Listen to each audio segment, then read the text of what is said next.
the gun barrel pressed cold against Eleanor Vaughn's temple as the Boston financier's voice cut through the dusty New Mexico air. "You thought you could run from our agreement? That some frontier cowboy could save you?"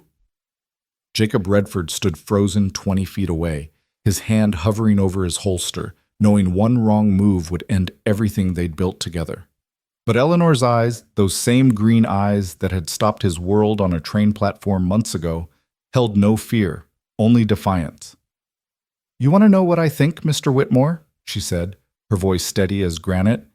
"I think you've underestimated what people can become when they find something worth fighting for.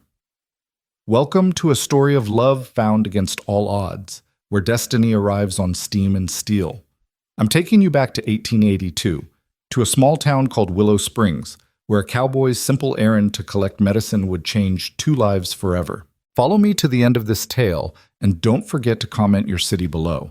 I love seeing how far these stories travel." The morning Jacob Redford rode into Willow Springs, the desert heat had already begun its slow crawl across the valley, turning the red earth into a shimmering mirror of dust and light. He hadn't wanted to make the journey, 40 miles from his ranch to the nearest town with a proper depot, but his father's cough had worsened through the spring, and Doc Morrison's telegram had been clear. The medicine would arrive on the Tuesday eastbound, and someone needed to be there to collect it. Jacob guided his horse, Tempest, down the main street, past the saloon where piano music already drifted through the batwing doors despite the early hour. The town was coming alive in that particular way frontier settlements did, slowly, reluctantly, like an old dog stretching after a long sleep. Shopkeepers swept their storefronts, sending small clouds of dust into the air that caught the morning light like powdered gold. The blacksmith's hammer rang out in steady rhythm, a metallic heartbeat that seemed to set the pace for everything else. "Morning, Jake," called out Mrs. Patterson from the general store, her gray hair pinned up tight against the heat that would come. "Your pa doing any better?" "Some days are better than others," Jacob replied, tipping his hat. It was the answer he'd been giving for months now, a polite deflection that avoided the truth. Samuel Redford was dying, slowly but surely, his lungs failing him after decades of breathing in trail dust and campfire smoke. The irony wasn't lost on Jacob that a man who'd survived Apache raids, cattle stampedes, and the war between the states might be brought low by something as simple as air. The train platform stood at the eastern edge of town, a wooden structure that seemed both permanent and temporary at once. Like everything else in Willow Springs, the rails stretched away in both directions, disappearing into the heat haze, connecting this small speck of civilization to the wider world in ways that still felt miraculous to men who'd grown up measuring distance by how many days it took to ride somewhere. Jacob tied Tempest to the hitching post and climbed the platform steps, his spurs jangling with each footfall. A small crowd had already gathered, travelers heading east to Santa Fe or beyond, merchants waiting for shipments, curious children whose mothers held them back from the platform edge with firm hands. The station master, a thin man named Elias Cooper, who wore his railroad uniform with the pride of a general, checked his pocket watch for the 3rd time in as many minutes. "Running late again?" Jacob asked.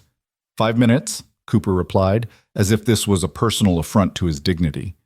"The eastbound is always 5 minutes late on Tuesdays. You'd think after running this route for 3 years, they'd account for the grade coming up from Dry Creek." Jacob smiled slightly.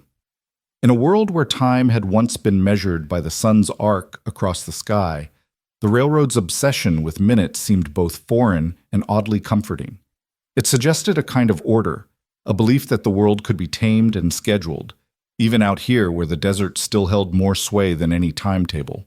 The whistle sounded before the train came into view, a long, lonely wail that echoed off the distant mesas. Then came the rumble, felt through the platform boards before it was heard, a vibration that started in your feet and worked its way up through your bones. The children pressed forward despite their mothers' restraining hands, eyes wide with the excitement that only arriving trains could bring. The locomotive appeared around the bend, black smoke billowing from its stack, the great iron beast announcing its arrival with all the drama of a Shakespearean actor taking the stage. It was the 11:15 from Kansas City, though it was now 11:20, as Cooper would undoubtedly note in his log. The engine rushed past in a blur of steam and steel, the cars following in a rhythmic clatter that gradually slowed as the engineer applied the brakes, sending up sparks that died in the morning air. Medicine shipment for Redford, Jacob told Cooper as the train shuddered to a stop. Doc Morrison wired ahead. Cooper consulted his manifest, running a finger down the list with bureaucratic precision. Car 3. Medical supplies from St. Louis. I'll have Martinez unload it. While Cooper went to oversee the unloading, Jacob found himself watching the passenger cars. The doors opened and people began to emerge, a study in humanity's variety. There were businessmen in city suits already wilting in the heat, their collars too tight for this climate. A family of homesteaders, the children clutching cloth dolls while their parents carried everything they owned in 2 battered trunks. A traveling preacher with a Bible worn soft from handling. Each person stepping onto the platform carried their own story, their own reasons for being here, at this moment, in this place. And then he saw her. She appeared in the doorway of the first-class car, pausing for just a moment before descending. The first thing Jacob noticed was the dress, green silk that seemed to capture and hold the morning light, too fine for Willow Springs, too elegant for anywhere within 100 miles. But it wasn't the dress that stopped him mid-breath. It was the way she moved, with a grace that seemed unconscious, natural, like water flowing downhill. Her hair was the color of chestnuts, pinned up in a style he'd seen in illustrations from back east, revealing the elegant line of her neck. But when she turned, scanning the platform, and their eyes met across the crowd, that was when the world shifted on its axis. Her eyes were green, but not just green. They were the color of sage after rain, deep and complex, holding depths that seemed to go on forever. In that single moment of connection, Jacob felt something fundamental change inside him, like a key turning in a lock he hadn't known existed. She held his gaze for perhaps 3 seconds, though it felt like 3 hours, and in her expression, he saw something that matched what he felt. Recognition, though they'd never met. Understanding, though they'd never spoken. A sense of coming home to a place you'd never been. "Sir?" A voice broke through. "Mr. Redford?" Jacob blinked, the spell broken, and turned to find Martinez holding a wooden crate marked with medical stamps. "Your father's medicine, senor." "Right, yes. Thank you." Jacob took the crate, but when he turned back, the woman in green was gone. He scanned the platform frantically, his height giving him an advantage, but she had vanished as completely as if she'd been a mirage. The only evidence she'd been real at all was the lingering scent of lavender in the air and the way his heart was still racing. "Looking for someone?" Cooper asked, returning with his logbook. "There was a woman, in green, from the first-class car." Cooper shrugged. Several passengers disembarked. Couldn't say where they went. "You know how it is. People come, people go. That's what trains are for." Jacob wanted to argue, to explain that this wasn't just people coming and going, that something significant had just happened, something that mattered. But how could he explain what he didn't understand himself? How could he tell Cooper that in the span of 3 seconds, his world had reorganized itself around a woman whose name he didn't know? He carried the medicine crate to where Tempest waited, his mind replaying those 3 seconds over and over. The way the light had caught in her hair, the slight widening of her eyes when they'd met his, the way her lips had parted slightly, as if she too had felt the earth shift beneath her feet. "You're being foolish," he told himself as he secured the crate to his saddle. "You saw a pretty woman at a train station, that's all." But even as he said it, he knew it was a lie. What had passed between them in that moment was something else entirely. It was the kind of connection poets wrote about and sensible men dismissed, until it happened to them. It was the feeling of finding something you hadn't known you'd lost, of answering a question you hadn't known you'd asked. The ride back to the ranch had never felt longer. The 40 miles stretched out like 40,000, each hoofbeat taking him farther from that platform, from that moment, from her. The medicine crate bumped against Tempest's flank with each step, a reminder of why he'd come to town, of the responsibilities waiting for him at home. His father needed this medicine. The ranch needed tending. The cattle needed moving to fresh pasture before the heat of summer burned away what little grass remained. These were real things, practical things, the things that made up a life, not mysterious women in green silk who appeared and vanished like smoke. The Redford Ranch sat in a valley between 2 mesas, sheltered from the worst of the wind but open enough to catch the rain when it came. It had been in the family for 20 years, since Jacob's father had claimed the land after the war, building it up from nothing into something. Not an empire, maybe, but something solid, something real. The main house was adobe, thick walls that stayed cool in summer and warm in winter. The barn was newer, built 5 years ago after a lightning strike had taken the original. There were corrals for the horses, a bunkhouse for the hands, a smokehouse, a spring-fed well that had never run dry even in the worst droughts. Jacob found his father on the porch, wrapped in a blanket despite the heat, his face gaunt, but his eyes still sharp.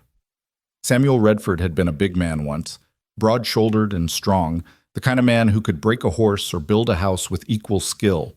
Now he seemed to be shrinking, as if the disease eating at his lungs was hollowing him out from the inside.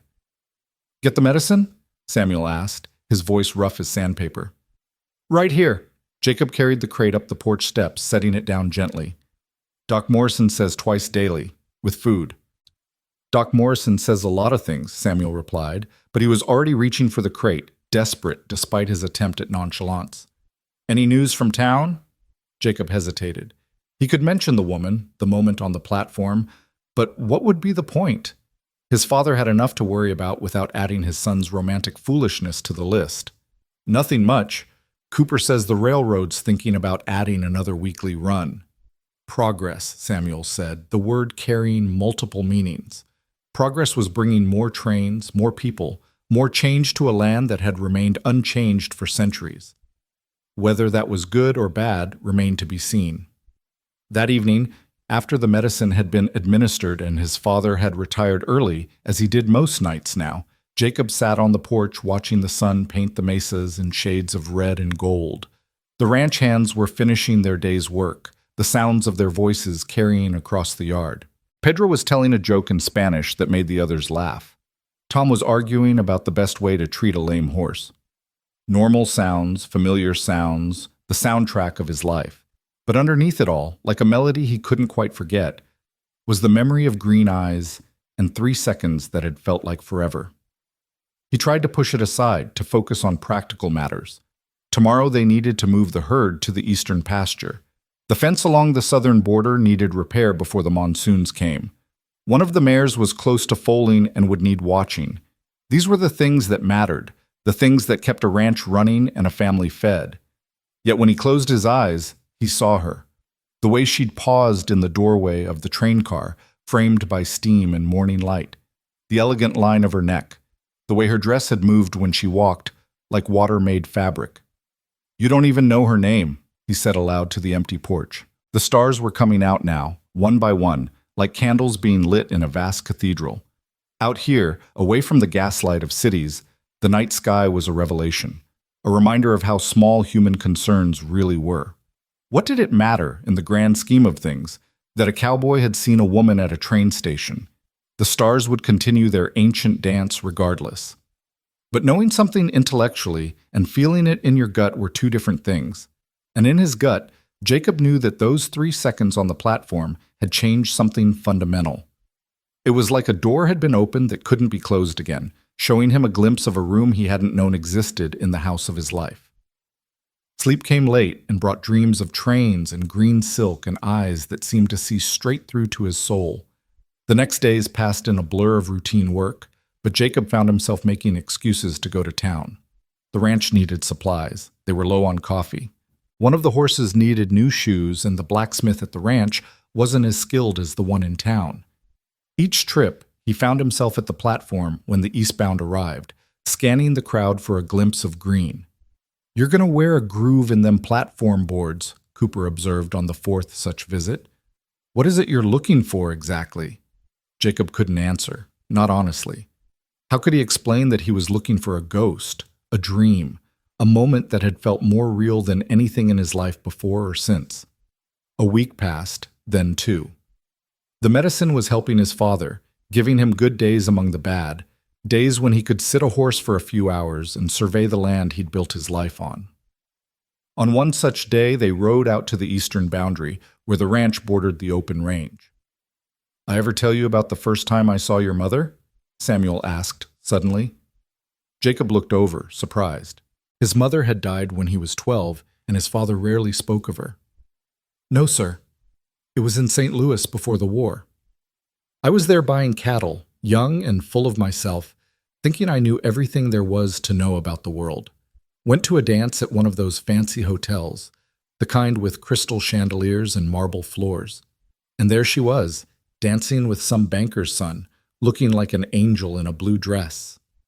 Samuel paused, lost in memory, his eyes focused on something beyond the horizon. The moment I saw her, I knew. Don't ask me how or why, but I knew she was going to change everything.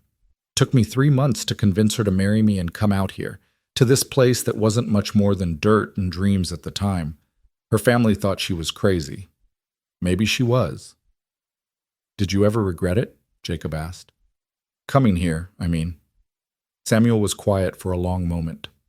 Your mother never complained, not once, not even when times were hard. But sometimes I'd catch her looking east toward home, and I'd wonder if I'd taken something from her that I had no right to take. If I'd asked her to give up too much for my dream. She loved you, Jacob said. She did, Samuel agreed. But love doesn't make sacrifice easier, son. It just makes it possible. They rode back in silence, but his father's words echoed in Jacob's mind. Love makes sacrifice possible. But what sacrifice? And for whom? He didn't even know the woman's name, had shared nothing with her but a look. It was madness to be thinking in terms of love and sacrifice. Yet the feeling persisted, grew stronger even. He found himself imagining conversations with her, building whole scenes in his mind. What would her voice sound like? What would make her laugh? What shadows had he glimpsed behind those green eyes in that brief moment of connection?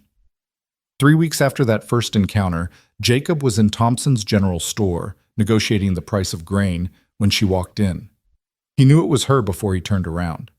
Something in the air changed, like the atmospheric pressure before a storm. When he did turn, she was standing in the doorway, wearing a simpler dress than before, brown cotton instead of green silk, but no less striking for it. Her hair was pulled back in a practical bun, and she carried a leather portfolio under one arm. Their eyes met again, and this time the recognition was undeniable. She smiled slightly, a small upturn of her lips that somehow acknowledged everything that had passed between them on that platform. "Ma'am?" Jacob said, tipping his hat, trying to keep his voice steady. "Sir," she replied, and her voice was exactly as he'd imagined it, cultured, melodious, with just a hint of something else, something that suggested depths beneath the polished surface. "Can I help you find something?" Mr. Thompson asked, ever the attentive shopkeeper. "Yes, thank you. I need to inquire about land deeds. I was told you might have information about properties for sale in the area."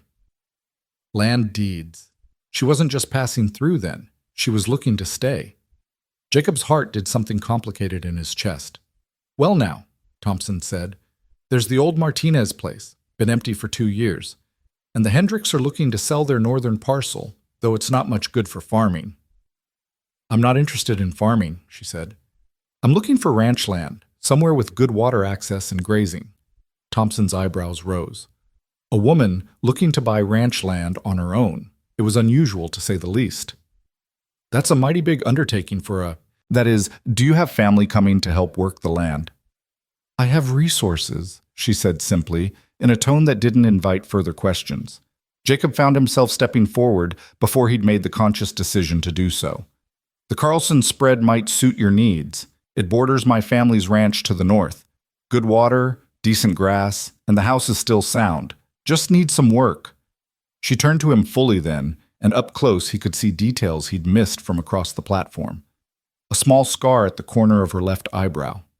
The way her eyes were flecked with gold among the green.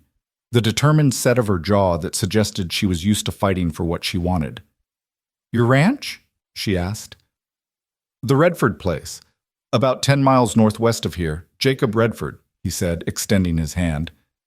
She looked at his hand for a moment as if making a decision, then took it. Her grip was firm, her skin soft but not pampered. Eleanor Vaughn. Eleanor. The name settled into his mind like it had always belonged there. "Miss Vaughn," he said, "if you'd like, I could show you the Carlson property. As a neighbor, I have an interest in who moves in next door." "That's very kind, Mr. Redford, but I wouldn't want to impose on your time." "No imposition at all. I was heading that direction anyway. This was a lie, but it came out smooth as truth. She studied him for a moment, and he had the feeling she was seeing more than he intended to show. Very well. When would be convenient? Tomorrow morning? I could meet you here at 8? 8 o'clock, she agreed. Then, with a nod to Thompson, she left, the bell above the door chiming her departure. Thompson whistled low. That's something you don't see every day. Eastern woman, from the sound of her, looking to buy ranch land alone. Mark my words, Jake. There's a story there. There was indeed a story, Jacob thought, and somehow, impossibly, he was becoming part of it. That night, he told his father about Eleanor Vaughn. Vaughn, Samuel mused. Boston Vaughns, maybe. There's money there. Old shipping money, if I recall right. You think she's running from something? Aren't we all? Samuel replied. The question is whether she's running from or running to.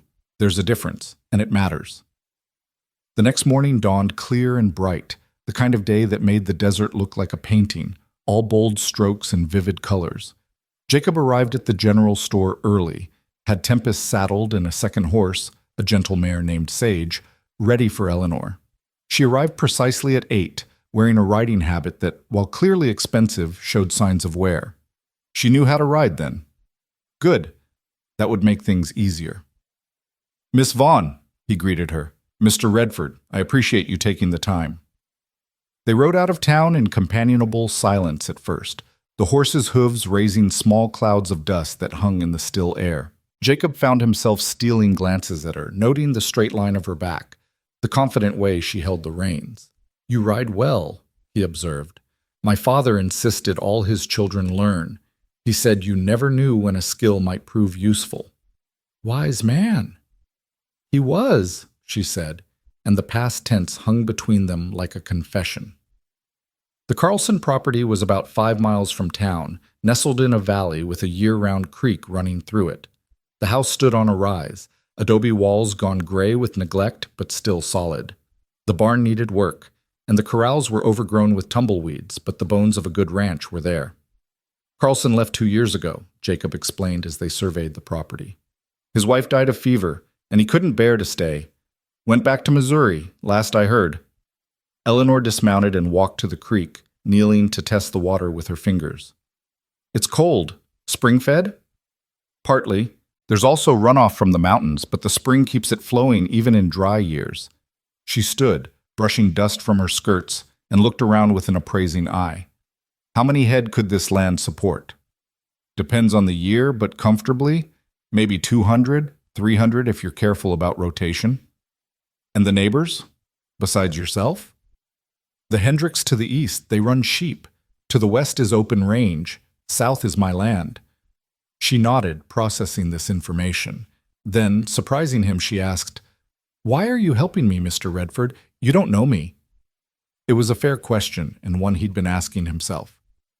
Maybe not, he said carefully, but sometimes you recognize something in a person, even if you can't name it. She looked at him then, really looked at him, and he saw that she understood. Whatever had passed between them on that platform, she'd felt it too. I should tell you, she said. I'm not what you might expect. I'm not some Eastern lady playing at ranching. I mean to make this work. I never thought otherwise. And I'm not looking for a husband, she added, her chin lifting slightly as if expecting an argument. I didn't offer, he replied mildly, though something in his chest tightened at her words. She smiled then, a real smile that transformed her face from beautiful to radiant. Good. Then we understand each other. They spent the next hour walking the property, Jacob pointing out the good and bad points with honest assessment. The well needed cleaning but was deep enough. The soil in the eastern section was good for growing feed. The northern boundary would need new fencing before winter. Why here? He asked finally. Why Willow Springs? Eleanor was quiet for a moment, looking out over the valley.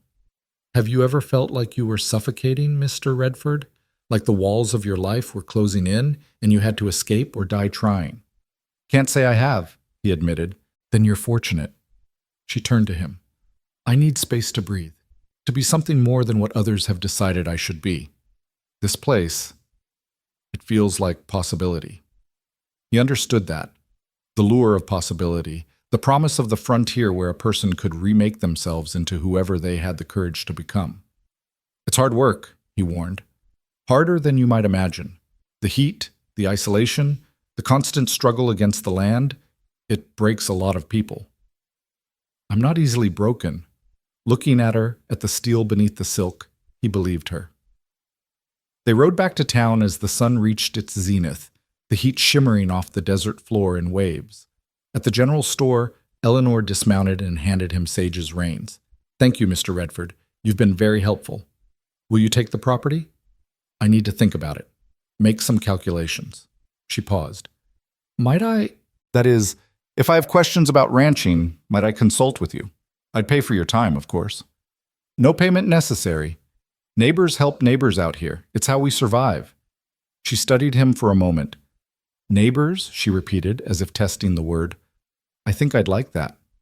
She went into the store, and Jacob rode home, his mind churning with everything that had been said, and more importantly, everything that hadn't. Eleanor Vaughn was a mystery wrapped in an enigma, dressed in brown cotton and carrying secrets like stones in her pockets. But she was also real, present, no longer just a vision on a platform, but a woman with plans and determination and a smile that made his heart do complicated things. That evening, his father asked about the ride. She's interesting, Jacob said, aware of how inadequate the word was. Interesting, Samuel repeated, amused. Son, when a man describes a woman as interesting in that tone of voice, she's usually a lot more than that. She's complicated. The best ones always are. Your mother could have had an easy life in St. Louis, married that banker's son, had servants and silk dresses and afternoon teas. Instead, she chose this. He gestured at the ranch, the land, the vast sky. Never did figure out if that made her brave or crazy. Both, maybe. Probably, Samuel agreed. He coughed then, a harsh rattling sound that seemed to come from deep in his chest. The medicine was helping, but it wasn't curing. Nothing could do that. You should rest, Jacob said. I'll rest when I'm dead, Samuel replied, but he stood anyway, moving slowly toward his room. At the doorway, he paused. Jake? That woman, the interesting one. Don't let fear make your decisions for you. I've got a lot of regrets in my life, but your mother was never one of them, no matter how it ended. After his father had gone to bed, Jacob sat on the porch, watching the stars emerge. He thought about Eleanor Vaughn, about the way she'd tested the creek water and asked about grazing capacity. She wasn't playing at ranching, she was serious about it. But why? What would drive an Eastern woman with money and options to choose this hard life? The answer, he suspected, was in what she'd said about suffocating, about walls closing in. He'd never felt that way because he'd always had the open sky above him, the endless horizon to ride toward. But he could imagine it, the weight of expectations, the pressure of being forced into a mold that didn't fit. A coyote howled in the distance, answered by another, then another, until the night filled with their wild chorus. It was a lonely sound but also defiant, a declaration of existence in a world that would rather they didn't exist. Maybe that's what Eleanor was doing, howling into the night, declaring her existence on her own terms.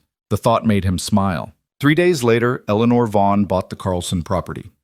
Jacob heard about it from Thompson, who seemed equal parts impressed and scandalized that she'd paid cash, counting out bills from a leather satchel like it was the most natural thing in the world. The whole town was buzzing with speculation. Who was this woman? Where had her money come from? What was she running from, or to? Jacob found himself defending her to the skeptics at the saloon, though he barely knew her himself. She's got a right to buy land same as anyone, he told Bill Hendricks, who was holding court at the bar with his theories about Eastern women and their delicate constitutions. Mark my words, she'll be gone before winter, Hendricks said, taking a long pull from his whiskey. First cold snap, first time a calf dies or a well runs dry, she'll be on the next train back to wherever she came from. You don't know that, Jacob said, surprised by the heat in his voice. Hendricks laughed. Getting sweet on her already, are you? Can't say I blame you. She's a looker, that's for sure. But looking good and working a ranch are two different things. Jacob left before he said something he'd regret, but Hendricks' words gnawed at him. Not the part about getting sweet on Eleanor, that was already a lost cause, but the doubt about her staying power. The frontier had a way of breaking people who came with romantic notions about wide open spaces and freedom. Reality had sharp edges out here. Still, when he saw her wagon loaded with supplies heading toward the Carlson place, her place now, he found himself following at a distance. She'd hired 2 men from town to help with repairs, the Vasquez brothers, who were good with their hands and didn't ask too many questions.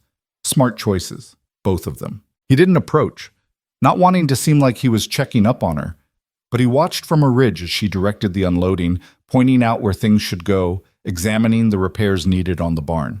She moved with purpose, no wasted motion, no standing around waiting for someone else to make decisions.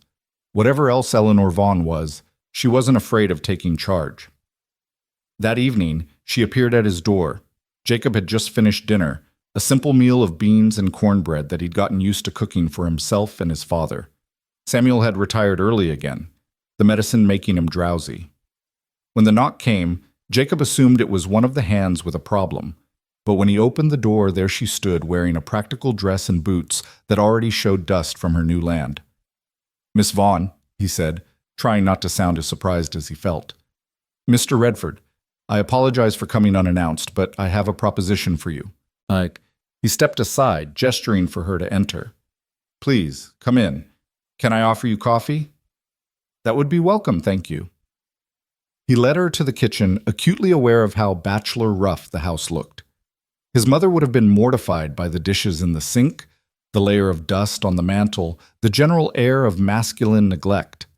But Eleanor didn't seem to notice or care, taking a seat at the scarred wooden table as if she'd sat there 100 times before. "What's this proposition?" he asked, pouring coffee from the pot that stayed warm on the stove all day. She wrapped her hands around the cup, seeming to gather her thoughts. "I need to learn. About ranching, I mean. I can read all the books in the world, but that won't teach me what I need to know. I need someone to show me. And you want me to teach you? I'll pay you for your time, whatever you think is fair." He shook his head. "I told you, neighbors don't charge for helping. This would be more than neighboring help. I need to learn everything. How to judge cattle, how to read the weather, how to doctor a sick horse, how to manage hands. I need years of knowledge in months. Why the hurry?" She was quiet for a moment, staring into her coffee. "Because I have to succeed. Failure isn't an option for me." There was something in her voice, a desperation carefully controlled but still present, that made him want to ask more. But he'd learned that pushing too hard too fast was a good way to spook both horses and people. "All right," he said, "but not for pay. You help me with my father when he needs it, and we'll call it even." She looked up, surprised. "Your father?" "He's sick, has been for a while. Some days are harder than others, and an extra pair of hands would be helpful." "I'm not a nurse." "Neither am I, but we make do." She considered this, then nodded. "Agreed. When do we start?" "Tomorrow morning, dawn." "Wear something you don't mind getting dirty." She smiled, that radiant smile that seemed to light up the rough kitchen. "Mr. Redford, everything I own is already dirty." After she left, Jacob stood in the doorway watching her ride away, her back straight despite what must have been an exhausting day. His father's voice came from behind him. "Pretty thing, isn't she? You should be sleeping." "I'll sleep better knowing my son isn't going to let opportunity ride away into the sunset." Samuel moved to stand beside him, following his gaze. "She's got spine, that one." "How do you know?" "Because she came here alone, at night, to ask for what she needed. That takes courage. Or desperation. Maybe both." "Usually is," Samuel agreed. He coughed, covering his mouth with a handkerchief that came away spotted with blood. He tried to hide it, but Jacob saw. "The medicine's not working, is it?" "It's buying time," Samuel said. "That's all I wanted. Enough time to see you settled." I am settled." "No, son, you're existing. There's a difference." The next morning, Eleanor arrived before dawn, just as the eastern sky was beginning to pale. She wore men's trousers and a cotton shirt, her hair braided back, looking nothing like the elegant woman who'd stepped off the train weeks ago. Yet somehow she was even more beautiful like this, stripped of pretense, ready to work. "First lesson," Jacob said, handing her a pitchfork. "Mucking stalls." She took the tool without complaint, I suppose you have to start somewhere. Actually, you never stop. Even when you've got hands to do it, sometimes you've got to pitch in. Ranch work doesn't respect anybody's dignity. They worked side by side in the barn, Jacob showing her the proper technique, how to save her back, where to pile the soiled straw.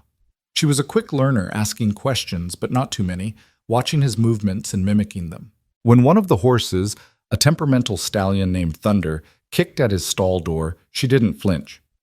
"He always this friendly?" she asked. "He's testing you. Horses are good judges of character. They know when someone's afraid." "Are you afraid of anything, Mr. Redford?" The question caught him off guard. He thought about lying, giving some glib answer about being fearless, but something about the early morning intimacy of the barn, the way the light slanted through the gaps in the boards, made him honest.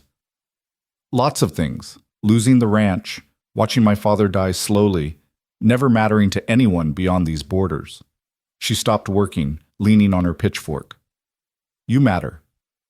"To whom?" "To your father. To your men. To this land."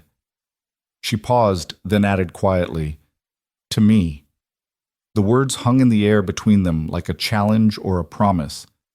Before Jacob could respond, she went back to work, but he saw the flush on her cheeks, the way she avoided his eyes.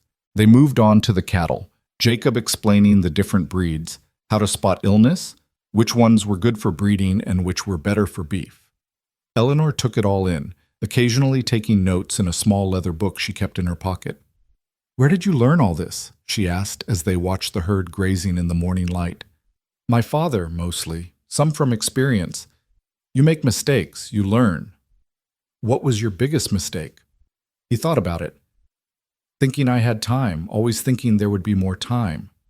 She looked at him sideways. "Time for what?" "Everything. Anything. Time to learn from my father before he got sick. Time to build something bigger than what we have. Time to—" He trailed off, not sure how to finish. "Time to live instead of just survive?" Something like that. They were interrupted by Pedro riding up fast, dust clouding behind his horse. "Senor Jake, your father, he's asking for you." Jacob's heart clenched. He looked at Eleanor. "I have to go." "I'll come with you." They rode hard back to the house, finding Samuel on the porch, struggling to breathe. His lips had a blue tinge, and each breath was a battle. Doc Morrison was already there, must have been summoned by one of the hands. "Not much I can do," the doctor said quietly. "Make him comfortable." Jacob knelt beside his father's chair, taking his hand. It felt fragile, like bird bones wrapped in paper. "I'm here, Pa." Samuel's eyes focused with effort. "The woman. Is she here?" Eleanor stepped forward. "I'm here, Mr. Redford." Samuel studied her for a long moment. "You'll do," he said finally. "You'll do just fine." Then to Jacob, "Don't waste time, son. There's never as much as you think." Those were his last coherent words. He lingered for 3 more days, drifting in and out of consciousness, Jacob never leaving his side. Eleanor was there too, helping without being asked, bringing food Jacob couldn't eat, sitting with Samuel when Jacob needed to step outside and rage at the sky.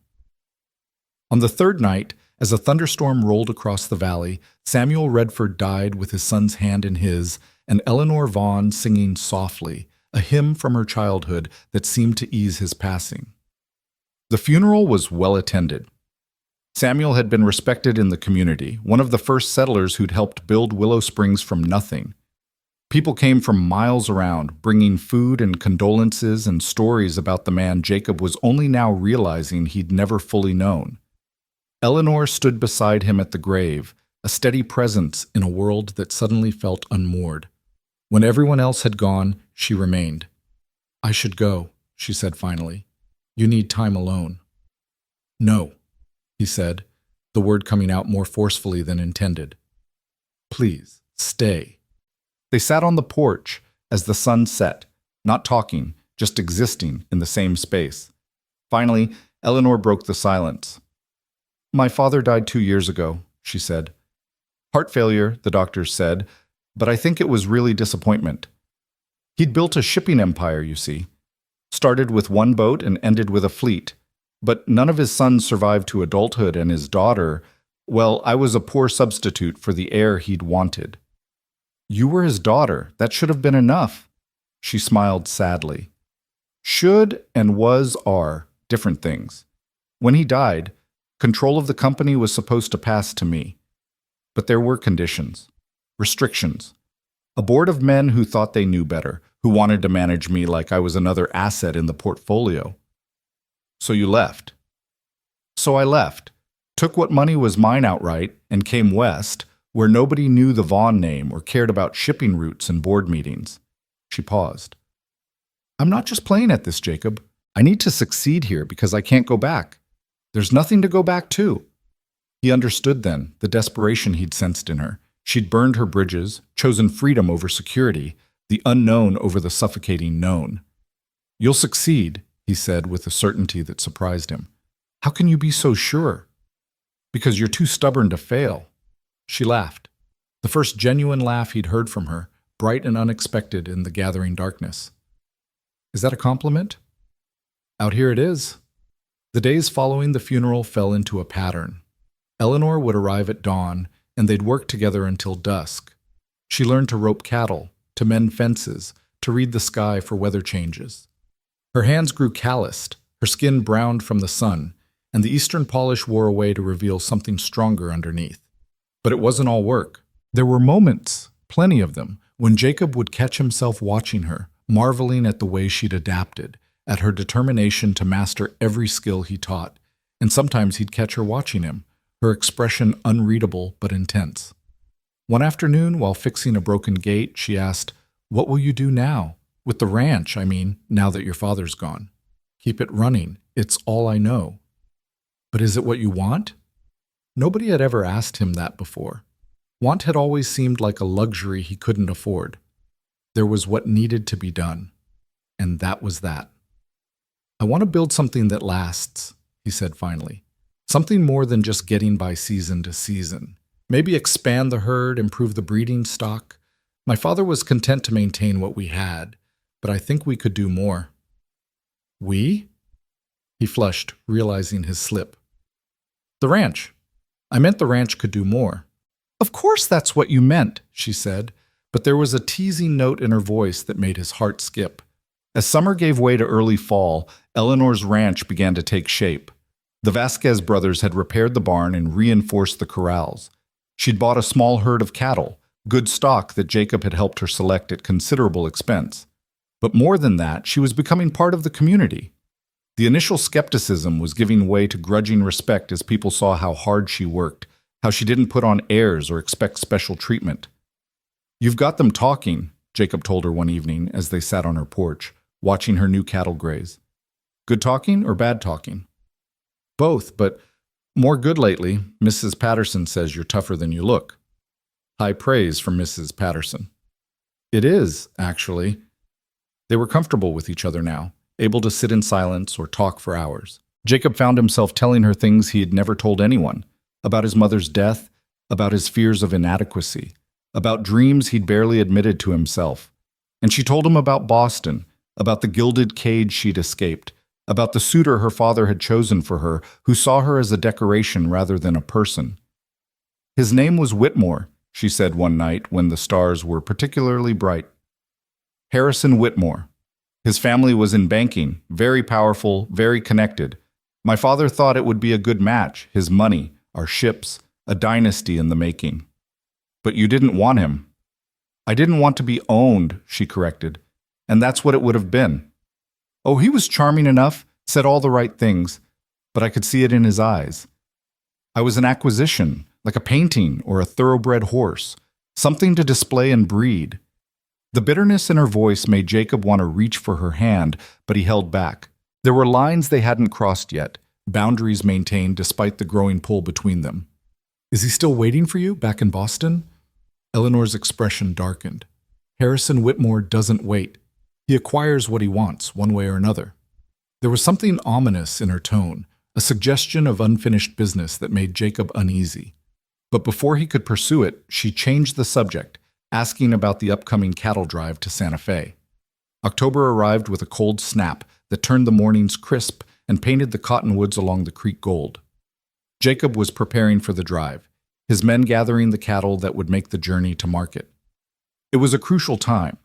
The money from the sale would sustain the ranch through winter and into the next year. Eleanor wanted to come. Absolutely not, Jacob said when she proposed it. They were in his kitchen, going over the accounts she'd been helping him organize. Why not? I need to learn this part of the business too. It's dangerous. 2 weeks on the trail, sleeping rough, dealing with whatever weather comes, not to mention raiders, rattlesnakes, and stampedes. I'm not afraid. That's what worries me. She stood, pacing to the window. You can't protect me from everything, Jacob. I can try. She turned to face him. I don't need protection. I need to be taken seriously. How can I run a ranch if I don't understand every aspect of it? This is different. Because I'm a woman? Because He stopped, catching himself before he said too much. Because you what? He met her eyes, seeing the challenge there, the demand for honesty. Because I care what happens to you. The words hung between them, a confession that changed the very air in the room. Eleanor's expression softened. I care what happens to you too, she said quietly. But that doesn't give either of us the right to make decisions for the other. She was right, and he knew it. Fine, but you stay close to me or Pedro at all times. No heroics. Agreed. The cattle drive began on a Monday morning, 50 head of prime beef moving slowly north toward Santa Fe. Jacob's crew consisted of himself, Pedro, Tom, and 2 other hands, plus Eleanor. She rode sage, wore practical clothes, and had tied her belongings in a bedroll just like the men. If anyone thought it was strange having a woman along, they kept their opinions to themselves. The first days were uneventful, even pleasant. The weather held clear, the cattle moved easily, and Eleanor proved herself capable of keeping up with the demanding pace. She took her turn at night watch without complaint, learned to read the cattle's mood, and even managed to make better coffee than Tom, which earned her considerable favor among the men. It was on the 4th night that things went wrong. They'd made camp near a grove of juniper trees. The cattle settled for the night. Jacob had taken the first watch and was just about to wake Pedro for the second when he heard it, horses approaching fast from the south. He grabbed his rifle and moved toward the sound, heart pounding. Raiders were always a possibility on these drives, men who saw easy profit in stolen cattle and weren't particular about who got hurt in the taking. Wake the others, he told Pedro quietly, but keep it calm. Don't spook the herd. The riders appeared at the edge of the firelight, 5 men, armed and dangerous looking. But it was the man in front who made Jacob's blood run cold. He was well-dressed, too well-dressed for the trail, with the bearing of someone used to getting his way. Gentlemen, the man said, dismounting with casual arrogance, I'm looking for someone. A woman. Goes by the name Eleanor Vaughn. Jacob kept his face neutral even as his mind raced. No women here, friend. Just cowboys and cattle. The man smiled, but it didn't reach his eyes. Come now, Mr. Redford. Mr. Redford, I have it on good authority that Miss Vaughn was seen leaving town with your drive. I've come a long way to find her, and I'm not leaving empty-handed. And you are?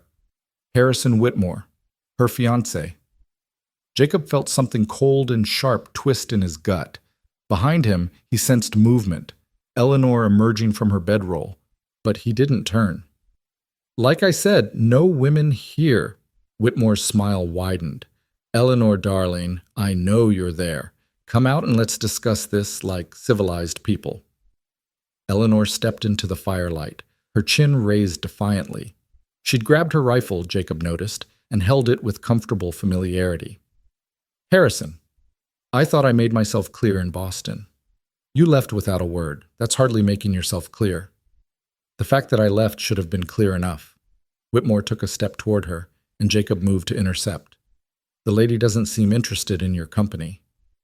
This doesn't concern you, cowboy. This is between my fiancé and me. I'm not your fiancé, Eleanor said coldly. I never agreed to marry you. Your father agreed. The contracts were signed. My father is dead, and his contracts died with him. Whitmore's expression hardened. You took money that wasn't yours. The board wants it back along with you. You can come willingly, or... He glanced meaningfully at his armed companions. Or what? Eleanor raised her rifle. You'll shoot me? Drag me back to Boston by force? How will that look in the society pages? Accidents happen on the frontier, Whitmore said softly, menacingly. Cattle drives are dangerous. People get hurt, even killed. Your cowboy friend here, for instance, would be a shame if something happened to him. The threat hung in the air like smoke. Jacob saw Pedro and the others spread out, hands on their weapons. The cattle, sensing tension, began to stir restlessly. You're making a mistake, Jacob said quietly. You're outnumbered, and we know this territory. Ride away now and nobody gets hurt. Whitmore laughed.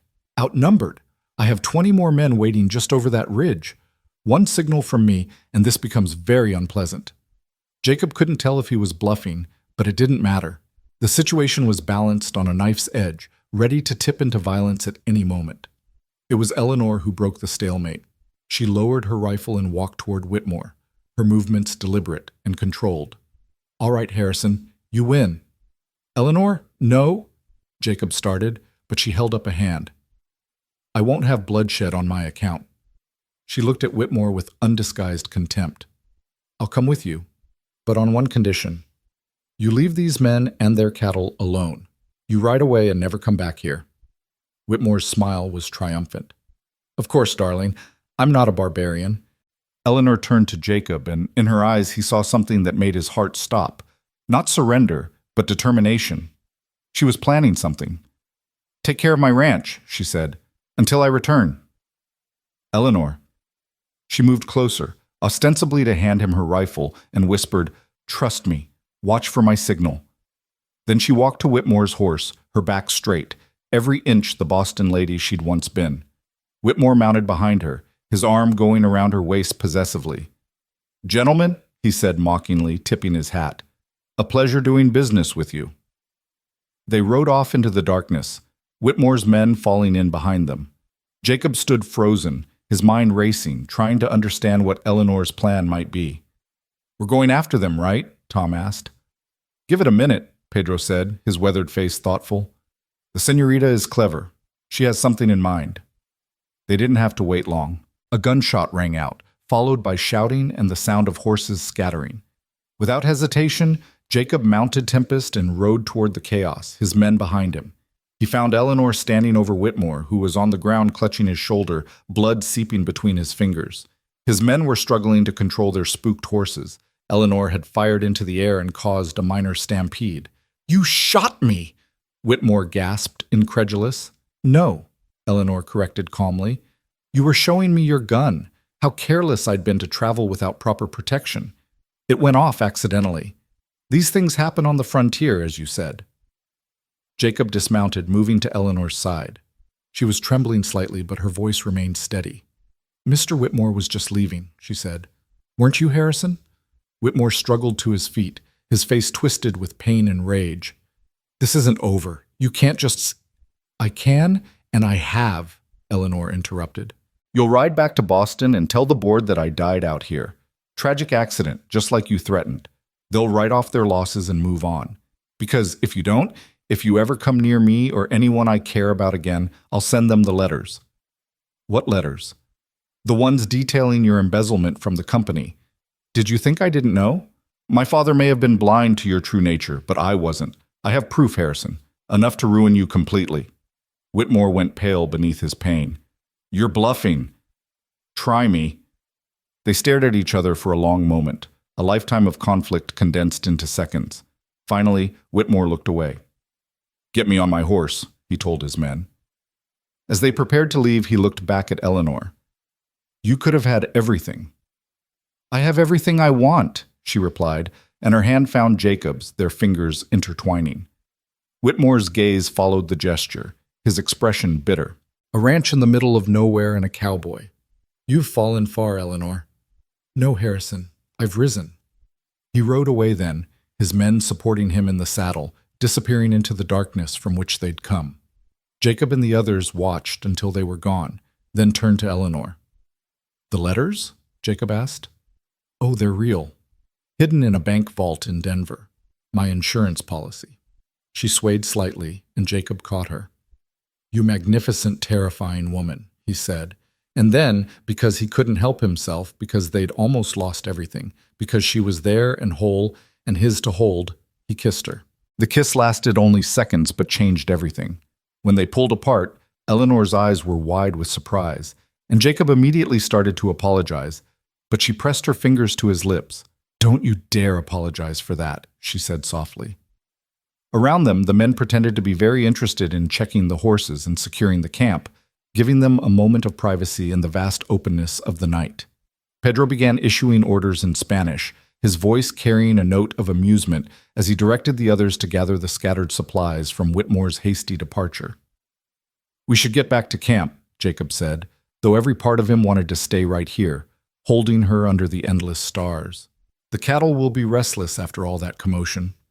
Eleanor nodded but didn't move away from him immediately. "Jacob, what I said to Harrison about having everything I want." She trailed off, suddenly uncertain. "You were under duress."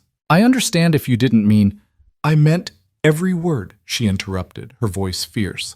"I just need you to know that this, whatever this is between us, it's not about needing protection or finding security. I could have had those things in Boston." "Then what is it about?" She looked up at him, and in the moonlight her eyes seemed to hold entire galaxies. "It's about choosing the life I want with the person I want. It's about freedom, but not being free from something, being free with someone." Before Jacob could respond, Tom's voice carried across the darkness. "Boss, we got company coming. Riders from the north this time." Jacob tensed, his hand going to his gun, but Pedro called out, "It's okay, Jefe. It's Sheriff Morrison and some men from town." Indeed, 6 riders appeared, led by the sheriff who looked thoroughly irritated at being dragged from his bed for a midnight ride. "Redford, what in the hell is going on out here? We had reports of gunfire and a woman being abducted." "Misunderstanding, Sheriff," Eleanor said, stepping forward with remarkable composure for someone who'd just faced down her would-be captor. "Mr. Whitmore, an acquaintance from Boston, had some confusion about property rights. We've cleared it up, and he's headed back east." Morrison looked skeptical. "That blood on the ground suggests it was more than a conversation." "Accidental discharge," Eleanor said smoothly. "Mr. Whitmore was unfamiliar with frontier firearms. He'll be more careful in the future, I'm sure." The sheriff studied her for a long moment, then looked at Jacob. "This true?" "Every word," Jacob confirmed. "Man came here making threats, left with his tail between his legs and a lesson learned. Nothing more to it." Morrison sighed. "Miss Vaughn, you've been here what, 3 months? And already causing more paperwork than the rest of the valley combined." "I do apologize for the inconvenience, Sheriff." "No, you don't," Morrison said, but there was a hint of admiration in his voice. "Just try to keep your Boston problems in Boston from now on." After the sheriff and his men left, grumbling about lost sleep and crazy Easterners, the camp finally settled back to some semblance of normal. But sleep was elusive for everyone. The men took turns on watch, guns loaded and ready, though they all sensed that Whitmore was truly gone. His kind of cowardice didn't return once it had been exposed. Jacob found Eleanor sitting by the dying fire, a blanket around her shoulders, staring into the flames. He sat beside her, close enough that their shoulders touched. "You should sleep," he said. "Tomorrow's going to be a long day." "I can't. My mind won't stop spinning." She paused, then asked, "Do you think he'll really stay away?" "You seemed pretty convincing with those letters." She smiled slightly. "My father taught me to always have insurance. He just never imagined I'd use his lessons against the life he'd planned for me." "Tell me about him, your father." Eleanor drew the blanket tighter. William Vaughn was a force of nature. He built his shipping empire from nothing, through sheer will and brilliance. He could negotiate deals that left everyone thinking they'd won while he walked away with the prize. I admired him, feared him, loved him, and sometimes hated him all at once. Sounds complicated. Everything about my family was complicated. My mother died when I was young, and father never remarried. He poured everything into the business and his children. When my brothers died, scarlet fever took James when he was 12, and typhoid got Robert at 15. Father transferred all his ambitions to me. That must have been overwhelming. It was suffocating. Every decision I made, every word I spoke, every dress I wore was measured against whether it would benefit the company. I wasn't Eleanor. I was the Vaughn heir. Even choosing Harrison wasn't really about me. It was about merging two dynasties. But you walked away from all of it. Ran away, more like it, she said with bitter honesty. In the dead of night, with only what I could carry and access to accounts father had put in my name. Not very brave, was it? Jacob turned to face her fully. Are you joking? Eleanor, you left everything you knew, everyone you knew, and came to a place where you had to learn everything from scratch. That's not running away. That's the bravest thing I've ever seen. She looked at him then, really looked at him, and something shifted in her expression. When I saw you on that platform that first day, I thought I was imagining things. This feeling that I knew you, had always known you, even though we'd never met. I felt it too, Jacob admitted, like the world suddenly made sense in a way it never had before. Does that frighten you? Terrifies me, he said honestly, but my father told me not to let fear make my decisions for me. Smart man. He would have liked you. He did like me. He told me I do. Jacob smiled, remembering. High praise from Samuel Redford. They sat in comfortable silence for a while, watching the fire die to embers. Around them, the night sounds of the prairie created a symphony of crickets and distant coyotes and the occasional restless stirring of cattle. It was peaceful in a way that Boston, with its gas lamps and carriages and constant human noise, could never be. What happens now? Eleanor asked finally. After the drive, I mean. We sell the cattle, come back home, prepare for winter. That's not what I'm asking. Jacob knew it wasn't, but he was buying time, trying to find the right words for something that felt too big for words. Eleanor, I'm just a rancher. I don't have much to offer beyond hard work and uncertain prospects. I'm not asking for offers. I'm asking what you want. You, he said simply. I want you.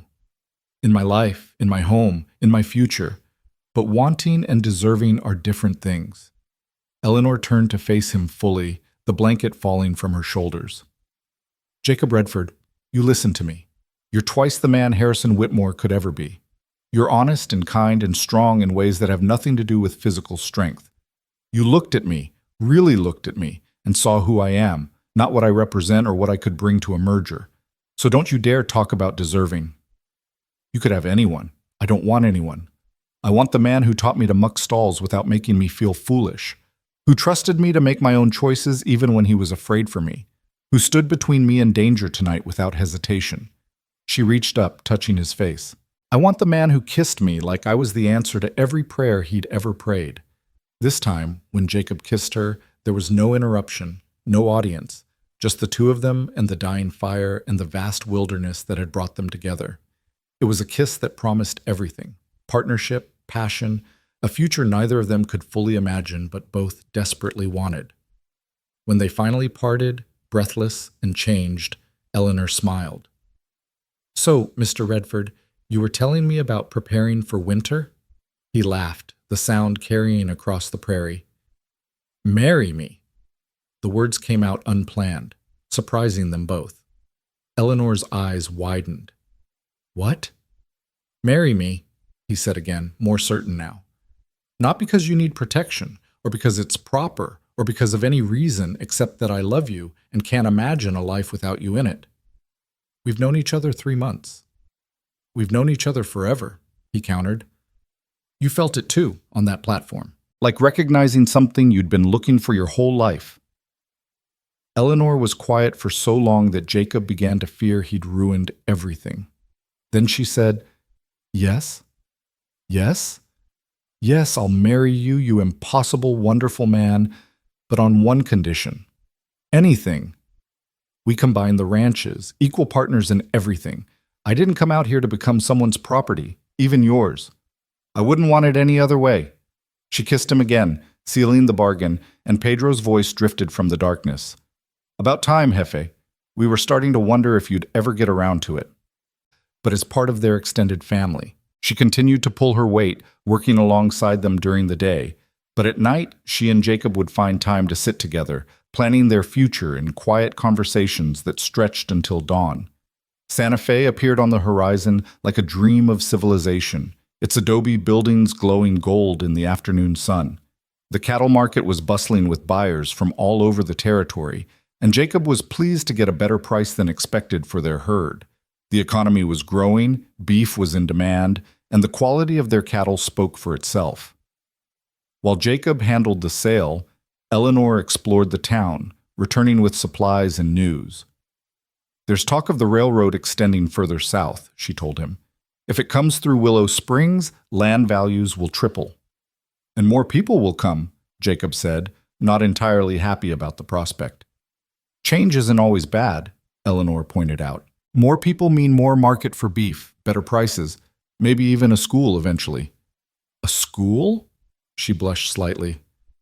"For future considerations." The implication hung between them, another promise of the life they were building together. They were married in Santa Fe 3 days later, in a small chapel with whitewashed walls and a bell that had hung there since the Spanish founded the town. Pedro stood as Jacob's witness, grinning broadly, while Tom gave Eleanor away with surprising solemnity. The priest spoke the words in both English and Spanish, binding them together before God and the small gathering of their trail crew. Eleanor wore a simple white dress she'd found in a local shop, nothing like the elaborate gown she would have worn to marry Harrison Whitmore in Boston.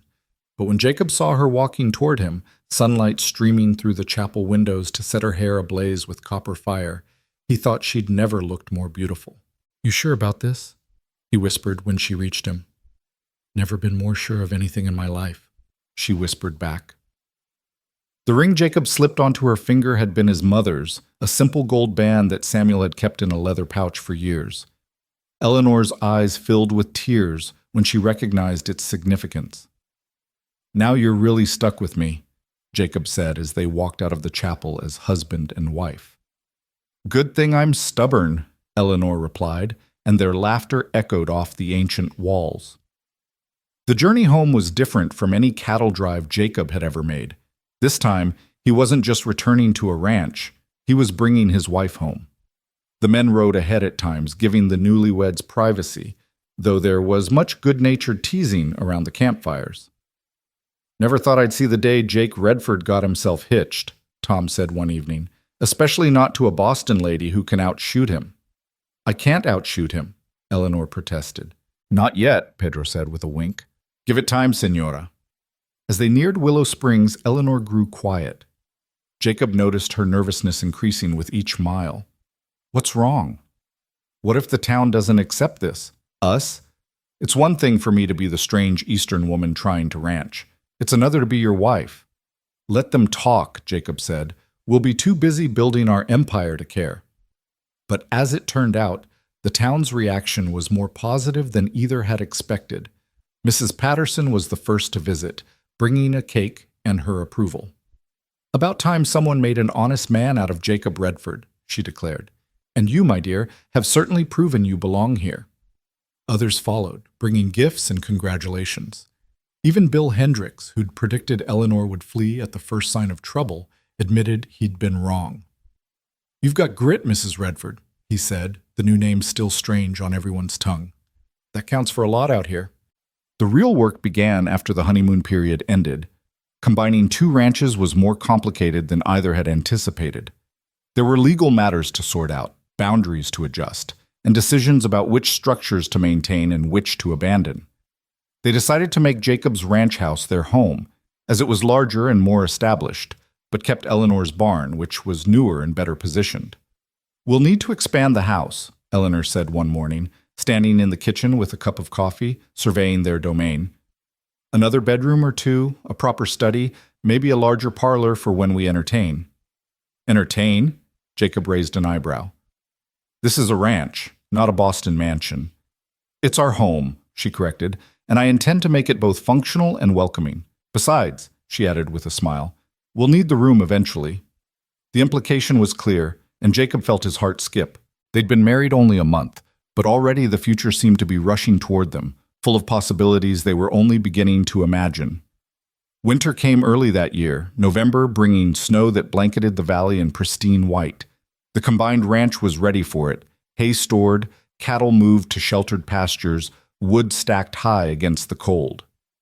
Jacob and Eleanor settled into a routine that felt both new and ancient, as if they'd always been together, working side by side. But the past has a way of refusing to stay buried, and on a cold December morning, a letter arrived that would test everything they'd built together. Eleanor found it when she went to town for supplies, waiting at the post office like a coiled snake. The envelope bore a Boston postmark and the seal of Whitmore and Associates. She opened it with trembling fingers, Jacob reading over her shoulder. "My dear Eleanor," it began in Harrison's distinctive handwriting, "I trust this letter finds you well in your rustic paradise. I write to inform you that certain irregularities have been discovered in your father's estate. It seems substantial funds are missing, funds that rightfully belong to the company's creditors. The board has authorized me to recover these assets by any means necessary. Unless you return to Boston immediately to resolve this matter, I will be forced to take legal action that will extend to your new husband's properties as well. You have 30 days to respond.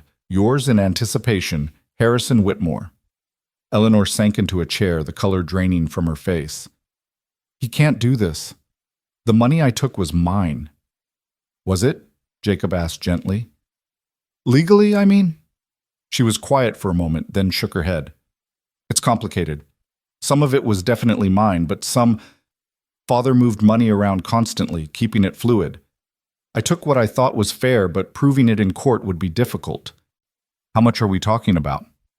"Enough," she said quietly. "Enough that if we had to pay it back, we'd lose everything."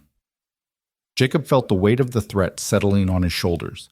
They'd combined their resources to improve the ranch, invested in better breeding stock, expanded the operation. They were stretched thin financially, counting on next year's sales to solidify their position. If Whitmore came after them now— "We'll fight it," he said firmly. "With what? We can't afford lawyers who could stand against the Whitmore legal team." "Then we'll find another way." Eleanor stood, pacing to the window. Outside, snow was falling again, soft and relentless. "I should go back, face them alone." "This is my mess, not yours." Jacob crossed to her in 2 strides, turning her to face him. "Eleanor Redford, you listen to me. There is no your mess or my mess anymore. There's only our life, our problems, our solutions. We face this together or not at all. But the ranch is just land and cattle. We can always start over if we have to, but I won't lose you to that man's schemes." She leaned into him, drawing strength from his certainty. "What do we do?" "First, we write to that bank in Denver. Get those letters about Whitmore's embezzlement. Then we contact Judge Miller in Santa Fe. He owes me a favor from years back. Maybe he can advise us on the legal standing. And if none of that works, then we make our stand here. Possession is 9/10 of the law, especially on the frontier. Let Whitmore try to take what we've built. He'll find it's not as easy as he thinks." They spent the next days preparing their defense. Eleanor wrote to Denver, requesting the documents be sent to Judge Miller. Jacob reached out to neighbors, building a network of support. The community rallied around them, understanding that this was about more than one couple's fight. It was about whether Eastern money could reach into their world and take what had been earned through sweat and determination. Sheriff Morrison paid them a visit, his expression grim. "Had a telegram from Boston. They're sending federal marshals to enforce a court order if you don't comply." "Federal marshals?" Jacob's jaw tightened. "On what grounds?" "Interstate commerce violations, apparently. Claiming stolen funds were transported across state lines." Morrison spat tobacco juice into the snow. "It's bull, and we all know it, but the law's the law." "You'll have to enforce it," Eleanor said quietly. Morrison looked at her for a long moment. "Ma'am, I'm just a local sheriff. Federal matters are outside my jurisdiction. Might take me a while to understand exactly what's federal and what's not. Might take me a real long while." His meaning was clear. He'd delay as long as possible, but eventually the federal authority would prevail. That night, as they lay in bed listening to the wind howl outside, Eleanor said, "I have to go back." "Eleanor, not to surrender, to fight, but on their territory with their weapons, papers and lawyers and boardrooms. That's a battlefield I understand. You're not going alone. Jacob, you don't understand that world. You'd be a fish out of water in Boston. Then I'll learn to swim, he said firmly. We're partners, remember? Equal partners in everything. She turned in his arms, her eyes bright with unshed tears. You'd leave the ranch? Come to Boston? I'd follow you to hell if that's where you needed to go. Boston might be worse, she said with a watery laugh. They made their plans carefully. Pedro would manage the ranch in their absence, with Tom and the other hand supporting him. The cattle were settled for winter, and if they were gone a month or two, the operation could continue. You sure about this, Jefe? Pedro asked as they prepared to leave. I'm sure about her, Jacob replied. Everything else is negotiable. They took the train east, a reversal of Eleanor's original journey. As the prairie gave way to forests and then to cities, Jacob watched his wife transform. The closer they got to Boston, the more she became the Eleanor Vaughn of her past. Spine straighter, speech more formal, the Eastern Polish returning like armor. By the time they reached Boston's South Station, she looked every inch the shipping heiress, despite the simple traveling dress she wore. You're still you, Jacob reminded her as they disembarked into the chaos of the city. I'm who I need to be, she corrected. That's what Father taught me. Be whoever the situation requires. Boston was everything Jacob had imagined, and worse. The buildings pressed in from all sides, blocking the sky. The air smelled of coal smoke and too many people. The noise was constant, carriages, voices, factory whistles, a cacophony that made him long for the prairie's silence. Eleanor had wired ahead to lawyers she trusted, old family friends who'd been pushed aside by Whitmore's influence, but who still had connections. They met in a small office overlooking the harbor, the smell of salt water mixing with leather and old paper. It's worse than you know, the lead lawyer, Mr. Carrington, said without preamble. Whitmore's been consolidating power since your father's death. He controls the board completely now, and he's convinced them that recovering the funds you took is essential to the company's survival. That's ridiculous, Eleanor said. The company is profitable. Was profitable. Whitmore's been making risky investments, borrowing against future earnings. If even one deal goes bad, Carrington shrugged. He needs someone to blame for the potential collapse, and you're convenient. So this isn't really about the money I took? It's about covering his own failures. If he can paint you as a thief who destroyed your father's legacy, no one will look too closely at his management. Jacob had been quiet throughout the meeting, but now he spoke. What about those embezzlement documents Eleanor mentioned? Carrington's eyes sharpened. You have proof of Whitmore's embezzlement? Eleanor nodded. Letters, receipts, records father kept. He suspected something but died before he could act on it. Where are these documents? A bank in Denver. I can have them sent. Do it immediately. With those, we might not just defend against Whitmore's claims, we might be able to turn the tables entirely. The next weeks were a blur of legal maneuvering. Documents were retrieved, statements taken, allies quietly recruited from among board members who'd grown uneasy with Whitmore's leadership. Eleanor navigated it all with a skill that left Jacob in awe, playing the game of Boston society with ruthless precision. But it was Jacob who provided the crucial breakthrough. At a society dinner they attended to gather intelligence, he found himself talking to an elderly gentleman who mentioned, almost in passing, that he'd been surprised to see Whitmore selling property that had belonged to Eleanor's father. Selling property? Jacob probed carefully. Oh yes, several warehouses down by the docks. Said it was to raise capital for expansion, but it seemed odd selling assets that were fully paid for. Jacob shared this information with Eleanor and Carrington, who investigated immediately. What they found was damning. Whitmore had been selling company property and pocketing the proceeds, using elaborate paperwork to hide the transactions. This is it, Carrington said excitedly. This is enough to destroy him, but we need to present it carefully, to the right people, at the right time. The confrontation came at a board meeting 3 days before Christmas. Eleanor had demanded the right to address the board, and Whitmore, confident in his position, had agreed. He sat at the head of the table like a king holding court, smirking as Eleanor entered with Jacob and Carrington. Gentlemen, Eleanor began, her voice carrying the authority of her father's daughter, you've been told I stole from this company.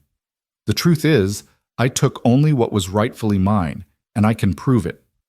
More importantly, I can prove that Harrison Whitmore has been systematically destroying my father's legacy for his own gain. What followed was a masterclass in corporate warfare. Eleanor and Carrington laid out the evidence piece by piece: the embezzlement, the secret property sales, the risky investments hidden from the board. With each revelation, Whitmore's support crumbled, board members who'd backed him suddenly finding urgent reasons to distance themselves. But Whitmore wasn't finished. As the meeting devolved into chaos, he stood, pointing an accusatory finger at Eleanor. "You think you've won? You abandoned this company, abandoned your responsibilities. You ran off to play frontier wife with your cowboy. You have no right to stand here and lecture us about legacy." Eleanor stood as well, and in that moment, Jacob saw both the Boston heiress and the ranch woman she'd become merged into something stronger than either alone. "You're right," she said, surprising everyone. "I did abandon the company because I saw what it was becoming under influences like yours, corrupt, hollow, focused on profit over principle. My father built this company to connect people, to build something lasting. You've turned it into a machine for your own enrichment." She looked around the table, meeting each board member's eyes. "I'm not asking to run the company.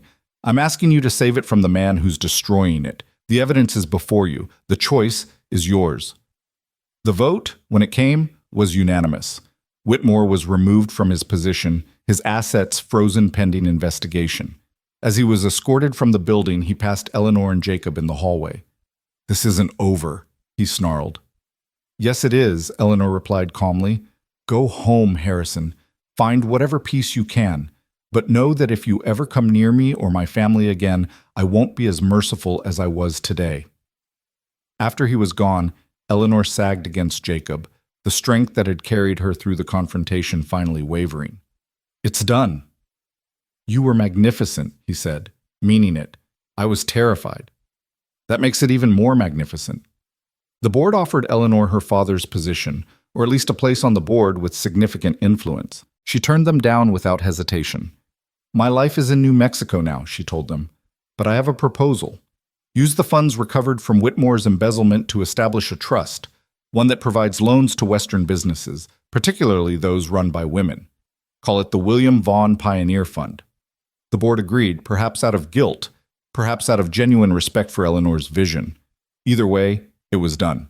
The past had been faced, the threats neutralized, and the future secured. The train ride back to New Mexico felt like emerging from a strange dream. As Boston's crowded streets gave way to open countryside and then to the vast expanses of the West, Jacob watched the tension gradually leave Eleanor's shoulders.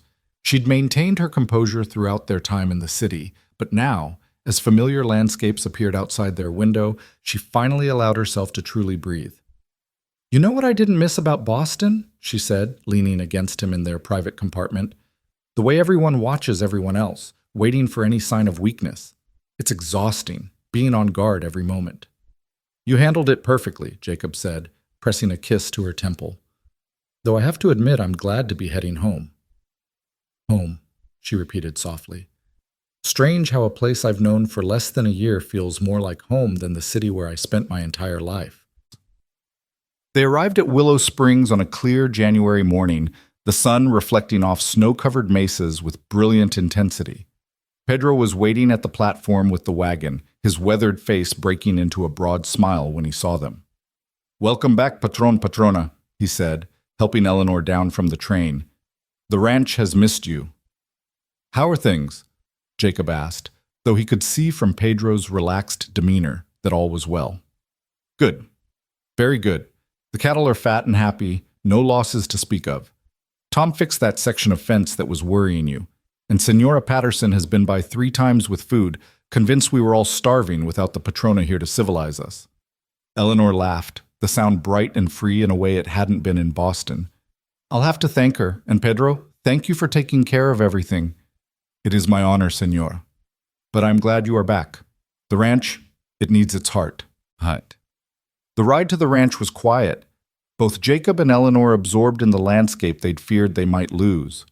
Every familiar landmark, the twisted juniper that marked the halfway point, the red rocks where eagles nested, the creek running clear despite the winter cold, felt like a blessing.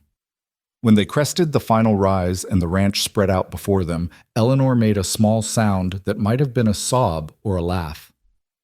I was so afraid we'd never see this again. We're not that easy to get rid of, Jacob said, but he understood her emotion. During the darkest moments in Boston, when Whitmore's threats had seemed insurmountable, he too had wondered if they'd lost everything. The house was warm, a fire already crackling in the hearth thanks to Pedro's foresight. Their bedroom was exactly as they'd left it, down to the book Eleanor had been reading still open on the nightstand. It was as if the house had been holding its breath, waiting for their return. That first night back, they made love with a desperate tenderness, each touch an affirmation that they were here together, safe. Afterward, as they lay entwined, Eleanor said, I need to tell you something. Jacob tensed, wondering what other secret from her past might emerge. But she placed his hand on her stomach, still flat but carrying new meaning. I'm pregnant, she whispered. I realized it in Boston but didn't want to tell you until we were home. Jacob stared at her, a dozen emotions washing through him at once. Joy, fear, wonder, and something deeper, a sense of rightness, of completion. A baby?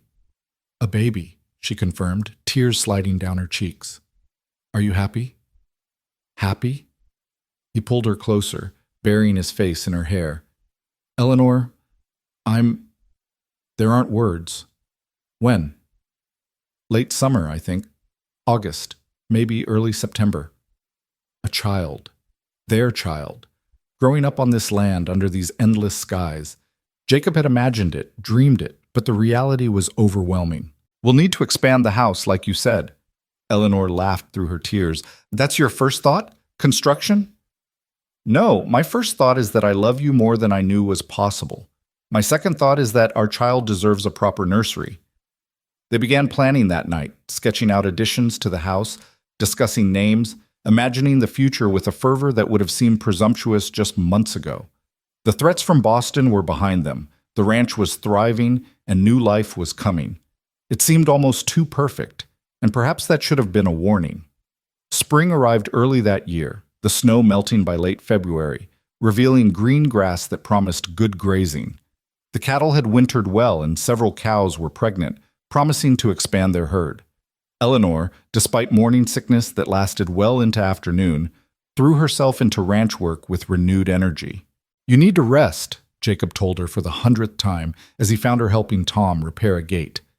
I need to be useful, she countered, though she did set down the hammer. I spent too many years being decorative. I won't go back to that, even pregnant. It was an ongoing negotiation between them, finding the balance between protecting her health and respecting her need for purpose. They compromised. She would handle the books, manage the household, and take on lighter tasks, but no heavy lifting or dangerous work. The community embraced news of the pregnancy with enthusiasm. Mrs. Patterson appointed herself unofficial guardian of Eleanor's health, appearing regularly with nutritious meals and advice. The other ranch wives visited more frequently, sharing their own experiences and quietly assessing whether this Eastern woman truly understood what she was facing. Frontier birthing ain't like what you probably knew in Boston, Martha Hendricks said bluntly during one such visit. No fancy doctors, no hospital, just Doc Morrison if we're lucky, and Midwife Jenkins if we're not. I understand, Eleanor said calmly. I've made my choice about where I want to raise my children. Children? Martha's eyebrow rose. Plural? You haven't even had the first one yet. Eleanor's hand went to her growing belly. Jacob wants a large family, so do I. Well, we'll see if you still feel that way after the first one arrives, Martha said, but there was approval in her tone. This Eastern woman had spine. As spring turned to summer, the ranch prospered. The combined lands were more efficient than either property had been alone, and the improvements they'd made with Boston money before Whitmore's threats had emerged were paying off. They had better breeding stock, improved irrigation, and solid contracts for beef sales. But in July, with Eleanor heavy with child and the summer heat oppressive, trouble arrived in an unexpected form. Jacob was in the far pasture checking on the pregnant cows, when Tom rode up fast, his face grim. Boss, we got a problem. There's a man at the house says he's from the government. Something about land rights. Jacob's blood chilled. They'd been so focused on threats from Boston that they hadn't considered problems from other directions. He rode hard back to the house, finding Eleanor on the porch with a thin man in a dusty black suit who looked like an undertaker who'd gotten lost. "Mr. Redford," the man said, not bothering with pleasantries. "I'm Samuel Hutchins from the Federal Land Office. There's been a complaint about the legitimacy of your land claims." "What complaint? These lands have been in my family for 20 years. "Your lands, perhaps, but the Carlson property your wife purchased? There are questions about whether Carlson had the right to sell." Eleanor struggled to her feet, one hand supporting her back. "I purchased that property legally with proper documentation." "From Carlson, yes. But it seems Carlson may have acquired it through fraudulent means. There's a prior claim from the Martinez family saying the land was stolen from them." Jacob knew the Martinez family. They'd been in the valley even longer than the Redfords, their grant dating back to Spanish colonial times. But they'd never mentioned any claim to the Carlson property. "This is the first we're hearing of it," Jacob said carefully. Hutchins shrugged. "Claims can lie dormant for years before someone decides to pursue them. The fact is, if the Martinez claim is valid, your wife's purchase is void and the land reverts to them. And if we dispute it, then it goes to federal court. Could take years to resolve. In the meantime—" Hutchins paused, and something in his expression made Jacob deeply uneasy. "In the meantime, the land would be held in trust. No improvements, no cattle grazing, no use at all. It would cripple them. They'd integrated the two properties so thoroughly that losing access to Eleanor's land would mean losing half their grazing, half their water access. They'd have to sell off most of the herd, probably at a loss." "What do you want?" Eleanor asked bluntly, recognizing a shakedown when she saw one. Hutchins looked offended. "I'm simply informing you of the situation, ma'am. Of course, if the Martinez family were to withdraw their claim, this would all go away." After Hutchins left, promising to return in a week for their response, Jacob and Eleanor sat in stunned silence. They'd fought so hard against threats from the east, only to face new ones from unexpected directions. "I'll talk to old Miguel Martinez," Jacob said finally. "We've always been good neighbors. Maybe there's been a misunderstanding." But when he rode to the Martinez ranch, he found Miguel apologetic but firm. "I'm sorry, Jacob. It's not my choice. My nephew Carlos, he's been talking to lawyers, digging up old papers. He says we have a right to that land, that it was stolen from us 40 years ago." 40 years ago? "Miguel, that's before any of us were here." I know.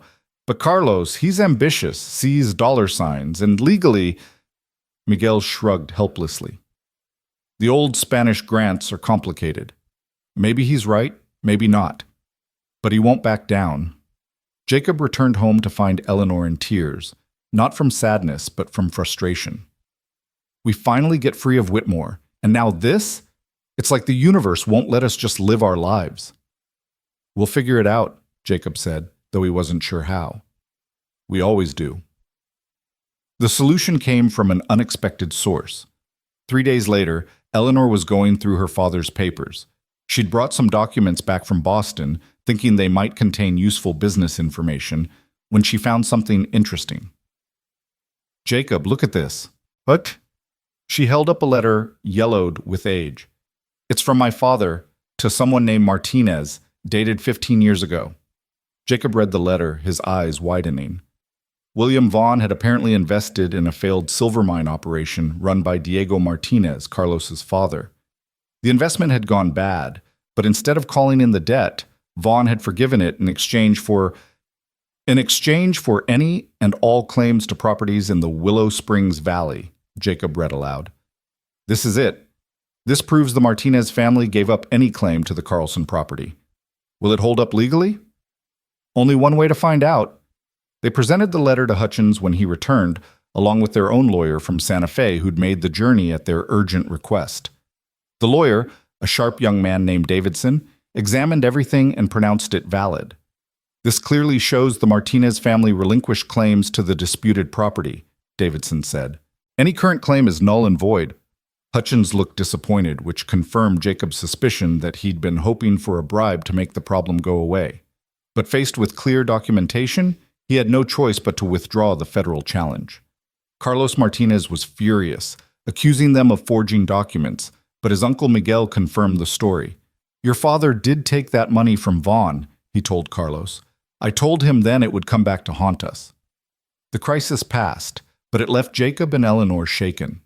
They'd assumed that once they dealt with Whitmore, they were safe, but now they understood that challenges could come from any direction. "Maybe we should have stayed in Boston," Eleanor said one evening as they sat on the porch, her hand resting on her enormous belly. "At least there, the threats were predictable." "Do you mean that?" She considered, then shook her head. "No. Despite everything, I'd rather face uncertainty here than suffocation there."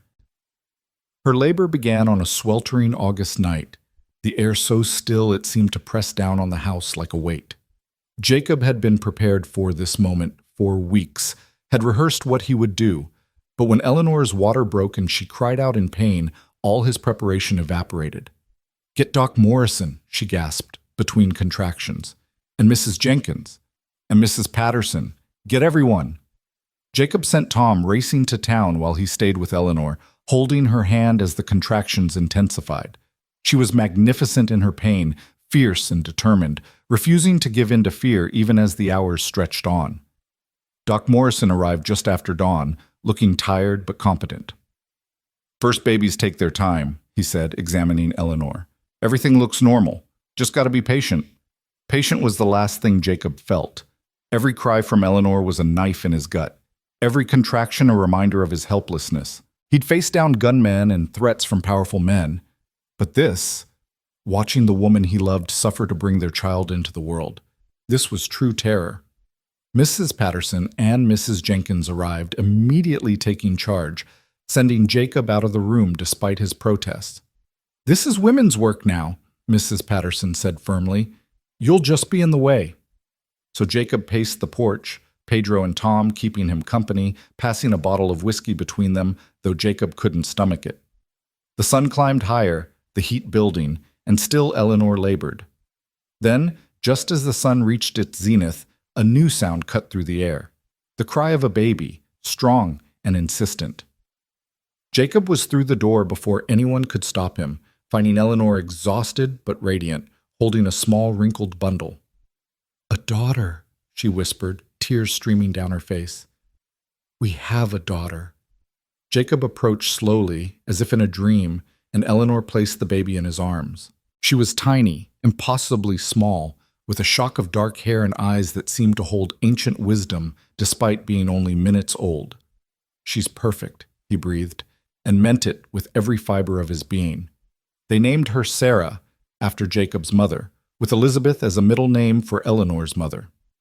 Sarah Elizabeth Redford, first of her generation to be born on the combined ranch, a child of both East and West, legacy and frontier. The community celebrated Sarah's arrival with enthusiasm. Gifts appeared on their porch, hand-sewn blankets, carved toys, practical items for baby care. It was an acknowledgement that the Redfords were truly part of Willow Springs now, their roots set deep. But parenthood brought new challenges. Sarah was colicky, crying for hours despite Eleanor's best efforts. Sleep became a precious commodity, and the ranch work still demanded attention. Eleanor struggled with the isolation more now, missing the conveniences of Boston when dealing with a sick baby in the middle of the night with no doctor readily available. "I'm failing," she confessed to Jacob one exhausted morning after being up all night with Sarah. "I thought I could do this, but I can't even keep her from crying." "You're not failing," Jacob said, taking Sarah so Eleanor could rest. "You're learning. We both are." It was Pedro's wife, Maria, who finally provided relief. She arrived one afternoon with a bag of herbs and a lifetime of knowledge about babies. "The little one, her stomach is upset," she diagnosed after observing Sarah. "This tea will help." Miraculously, it did. Sarah slept better, cried less, and Eleanor finally got enough rest to feel human again. It was a reminder that community knowledge, passed down through generations, was just as valuable as anything from Boston's finest doctors. As autumn arrived and Sarah grew stronger, more alert, the ranch settled into a new rhythm. Eleanor would strap Sarah to her chest and go about her work, the baby seeming to enjoy the movement and activity. Jacob would hold his daughter while reviewing ledgers in the evening, marveling at her tiny fingers and the way she gripped his thumb with surprising strength. "She's going to be trouble," Pedro observed, watching 6-month-old Sarah trying to crawl toward a particularly interesting rock. Already she wants to explore everything. "Like her mother," Jacob said, and Eleanor laughed. "Or her father. Don't pretend you're not the one who taught me to be curious about everything on this ranch." But their domestic peace was interrupted by news from town.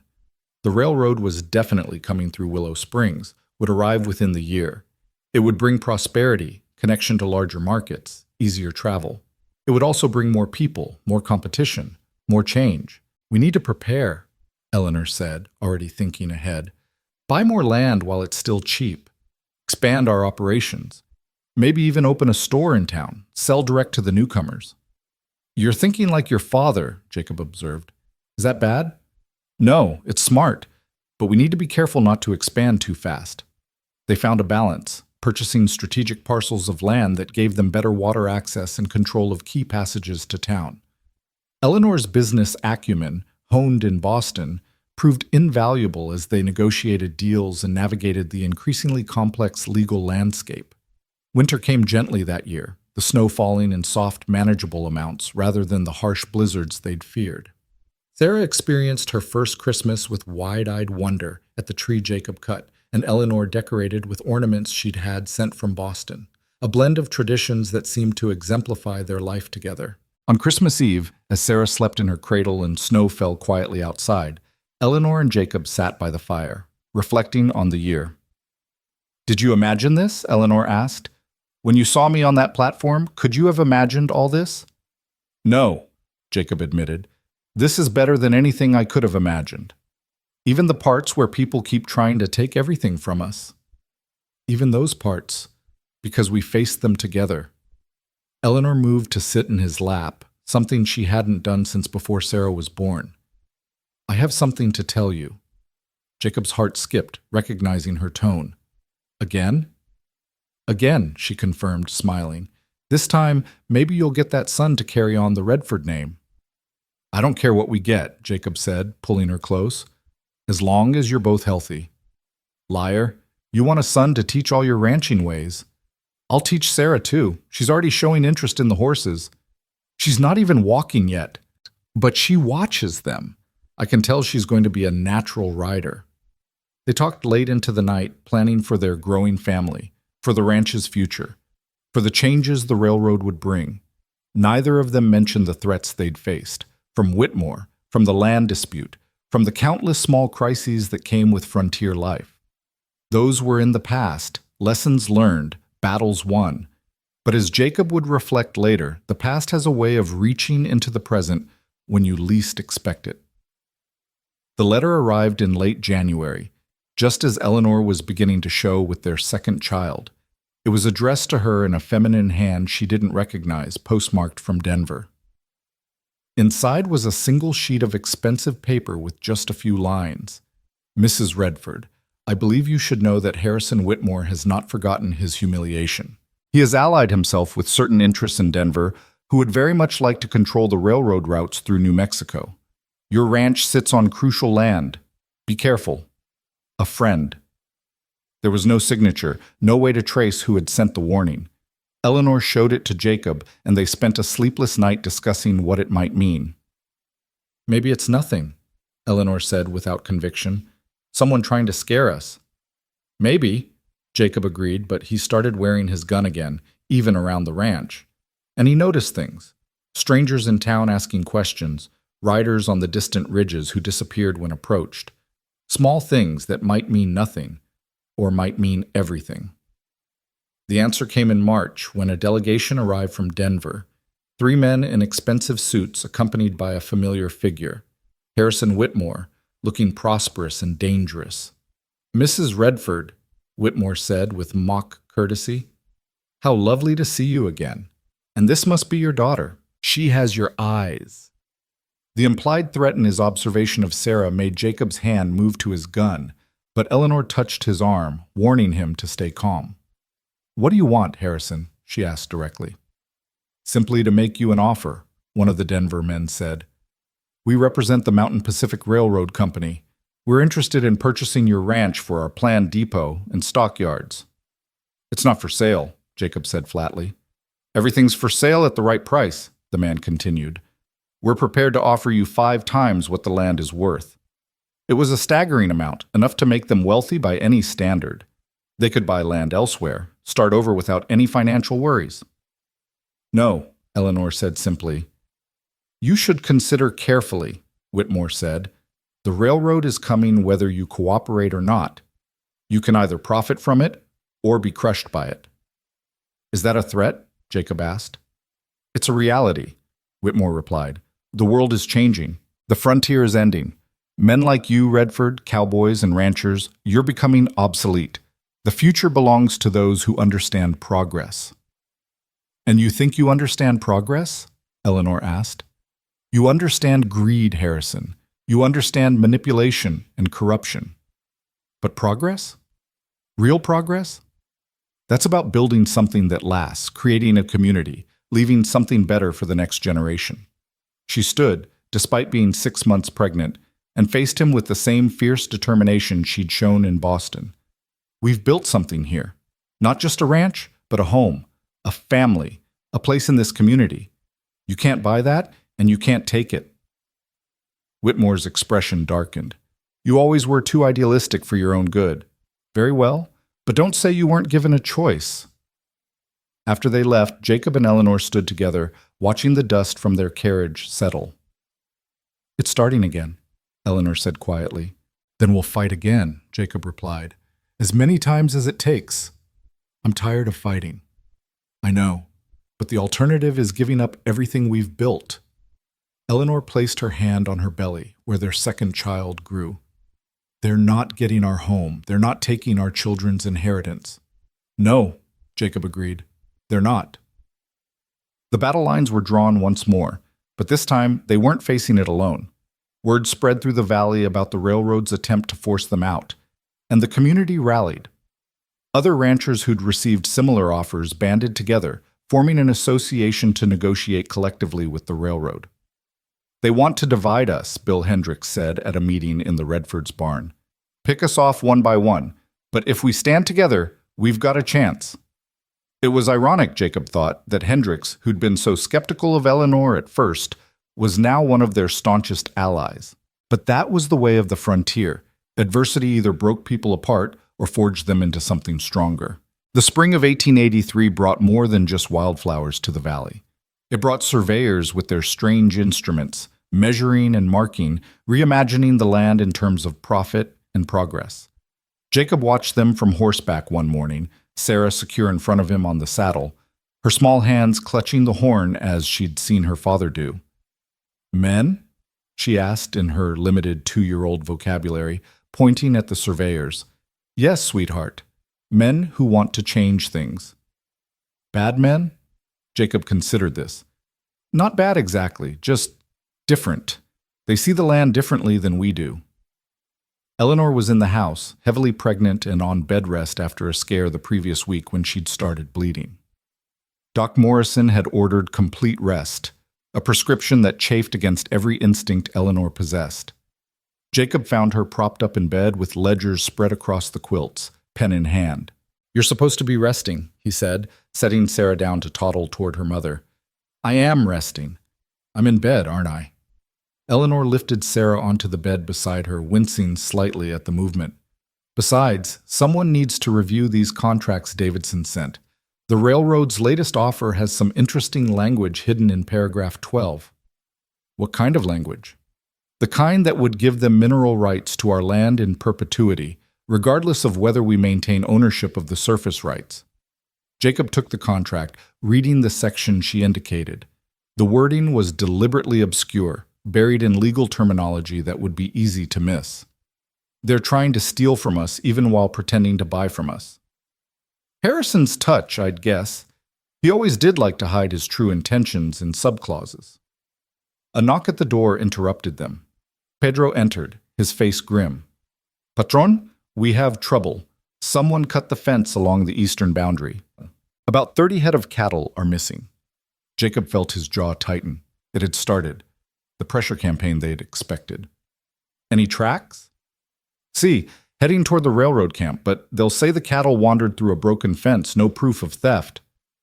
Stay here, Jacob told Eleanor, strapping on his gun belt. I'll handle this. Jacob, be careful. This is what they want. To provoke you into doing something rash. He kissed her forehead, then Sarah's. I know, but we can't let them think we're weak either. The ride to the railroad camp took an hour. It had sprung up 5 miles from town, a collection of tents and hastily built structures housing the workers who were laying track toward Willow Springs. Jacob found the camp foreman, a burly Irishman named O'Malley, supervising the unloading of rails. Redford, O'Malley greeted him warily. What brings you here? Missing cattle. Trail leads this direction. O'Malley's expression didn't change. Haven't seen any cattle. My boys are too busy working to rustle cows. Mind if I look around? Actually, I do. This is railroad property. You'd need permission from the company representatives. And where might I find them? O'Malley pointed to a more substantial building at the camp's edge. Mr. Whitmore and his associates are reviewing plans, but I wouldn't disturb them if I were you. Jacob ignored the warning, dismounting and striding toward the building. He pushed through the door without knocking, finding Whitmore and 2 other men bent over a large map spread across a table. The map showed the valley, with various parcels marked in different colors. The Redford Ranch was outlined in red. Redford, Whitmore said, straightening.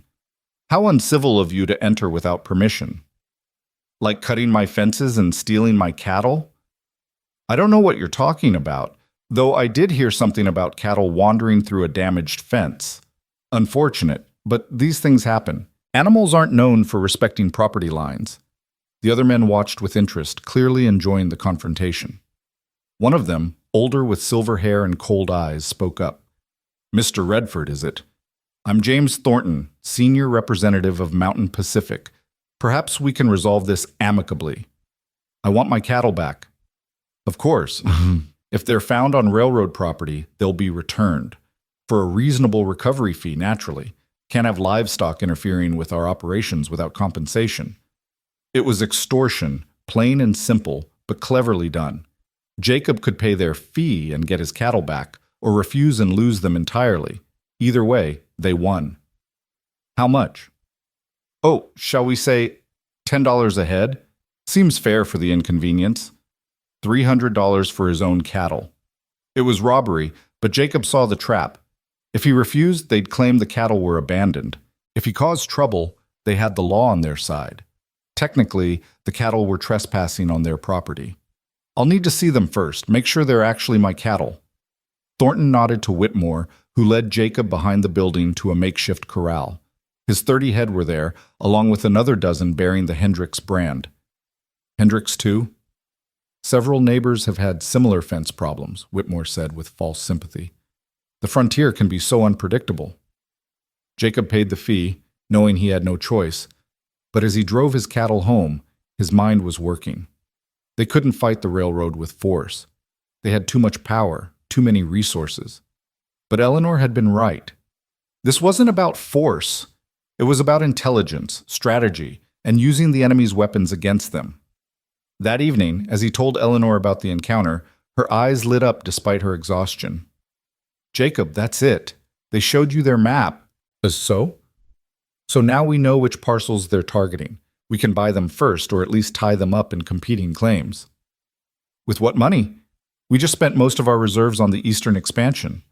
Eleanor smiled, the expression both beautiful and slightly terrifying. Remember the William Vaughn Pioneer Fund I had them establish in Boston? I'm still a trustee. I can authorize loans for Western development. You'd loan money to ourselves? Not to ourselves. To our neighbors. To every rancher in the valley who's willing to stand against the railroad. We'll create a web of ownership so complex that the railroad would spend years in court trying to untangle it. It was brilliant, using the very legal complications that had once threatened them as a weapon against their enemies. But it would require trust, cooperation, and secrecy. 3 things not easily found in combination. The next weeks were a delicate dance. Eleanor, despite being confined to bed, coordinated everything. Letters flew back and forth to Boston, loans were approved, and money began flowing into the valley. But it had to be done quietly, without alerting Whitmore or his associates. Jacob handled the face-to-face meetings, gathering ranchers in secret, explaining the plan. Some were skeptical, taking on debt seemed dangerous. But when Bill Hendricks signed on, others followed. "Never thought I'd be in business with a bunch of neighbors," Hendricks said, signing his loan papers. "But if it keeps the railroad from swallowing us whole, I'm in." The plan might have worked perfectly if not for betrayal from an unexpected source. Tom, who'd been with the ranch for 3 years, who'd ridden with them on the cattle drive where Eleanor had faced down Whitmore the first time, sold them out for railroad money. Jacob discovered it by accident, overhearing Tom talking to one of Whitmore's men near the saloon. The shock of betrayal hit him like a physical blow. He confronted Tom that night, finding him packing his belongings in the bunkhouse. 30 pieces of silver, Tom?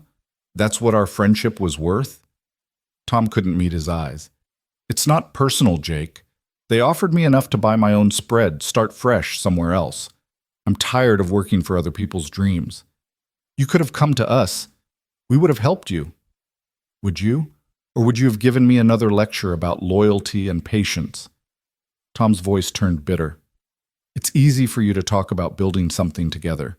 You've got the land, the wife with money, the future all laid out. What do I have?" "You had our trust. That should have counted for something." Tom finally looked at him, and Jacob saw not just greed but genuine pain. "Trust doesn't buy land, Jake. It doesn't give a man a future." After Tom left, taking his railroad money and his shame, Jacob sat on the porch in the darkness, feeling older than his years. Pedro found him there, bringing a bottle of whiskey and silent companionship. "It hurts, the betrayal," Pedro said finally. "But it's not your fault, Jefe. Some men, they see only what they don't have, not what they could build." He told them everything, our plans, the loans, all of it. Then we make new plans. We're not defeated yet. But the damage was done. The next morning, Whitmore arrived with legal papers, injunctions preventing the land sales they'd arranged. He'd used his influence with territorial judges to block their strategy. "Did you really think you could outmaneuver us?" Whitmore asked, standing in their parlor while Eleanor, days from giving birth, glared at him from her chair. "We have resources you can't imagine." "Get out of my house," Eleanor said quietly, dangerously. "Gladly. But first, one final offer. Sell to us now, take the money, start over somewhere else, or stay and watch everything you've built crumble. The railroad doesn't need your land specifically. We can route around you. But if we do, Willow Springs dies. No market access, no prosperity, just slow strangulation." It was the ultimate threat, not just to them, but to the entire community. If the railroad bypassed Willow Springs because of their resistance, every family in the valley would suffer. After Whitmore left, Jacob and Eleanor sat in heavy silence, the weight of responsibility crushing. Sarah played at their feet, unaware of the crisis surrounding her. "Maybe we should take the offer," Eleanor said finally, the words seeming to physically pain her. "We can't be responsible for destroying the town. There has to be another way." "I'm tired, Jacob, so tired of fighting." Tears ran down her cheeks, pregnancy hormones and exhaustion combining with genuine despair. "I just want to raise our children in peace." That night, Eleanor's labor began. It was faster than with Sarah, more intense and complicated by Eleanor's emotional state. Doc Morrison looked worried as the hours passed. "She's fighting it," he told Jacob. "Her body's ready, but she's holding back like she's afraid." Jacob knelt beside the bed, taking Eleanor's hand. "I'm here. Whatever happens, we face it together." "I'm scared," she whispered between contractions. "What if we lose everything? What if our children grow up with nothing because of our stubbornness? Then they'll grow up knowing their parents fought for something that mattered. They'll know we didn't give in to bullies and thieves." "Is that enough?" "It has to be." Their son was born just after midnight, screaming his arrival with healthy lungs. They named him Samuel, after Jacob's father, carrying forward the legacy of the man who'd built the ranch from nothing. But even the joy of a healthy son couldn't lift the shadow hanging over them. The railroad's deadline was approaching: sell or be bypassed. The other ranchers were wavering, some already accepting offers rather than risk losing everything. It was Sarah who inadvertently provided the solution. 3 days after Samuel's birth, she was playing with some papers on Jacob's desk, survey maps O'Malley had dropped during a visit. Jacob was about to take them away when he noticed something. "Eleanor, look at this." She was nursing Samuel but leaned over to see. The maps showed the planned railroad route, but there was something odd about them. A section of track seemed to curve unnecessarily, adding miles to the route. Why would they do that? Eleanor wondered. Jacob studied the map more carefully, comparing it to his knowledge of the land. Then he saw it. Water. They're routing around the Hendricks property because there's no water access there. They need water for the steam engines. Eleanor's eyes widened with understanding. And the only reliable water source in that section is on our land, the creek that runs year-round. Jacob felt excitement building. They don't want our land for a depot. They need it for water rights. Without it, they'd have to haul water in, massively increasing their costs. They looked at each other, the same thought occurring simultaneously. They had leverage. The confrontation came 2 days later. Jacob called a meeting in town, inviting Whitmore, Thornton, and the railroad representatives, but also the town council, Sheriff Morrison, and Judge Miller, who'd come from Santa Fe at Eleanor's request. "Gentlemen," Jacob began, standing before the assembled group, "we've discovered something interesting about your railroad plans." He unveiled the map, explaining about the water rights. Whitmore's face darkened as he realized their scheme had been exposed. "Without access to our creek, your operational costs triple," Eleanor said, having insisted on attending despite still recovering from childbirth. "You need us more than we need you."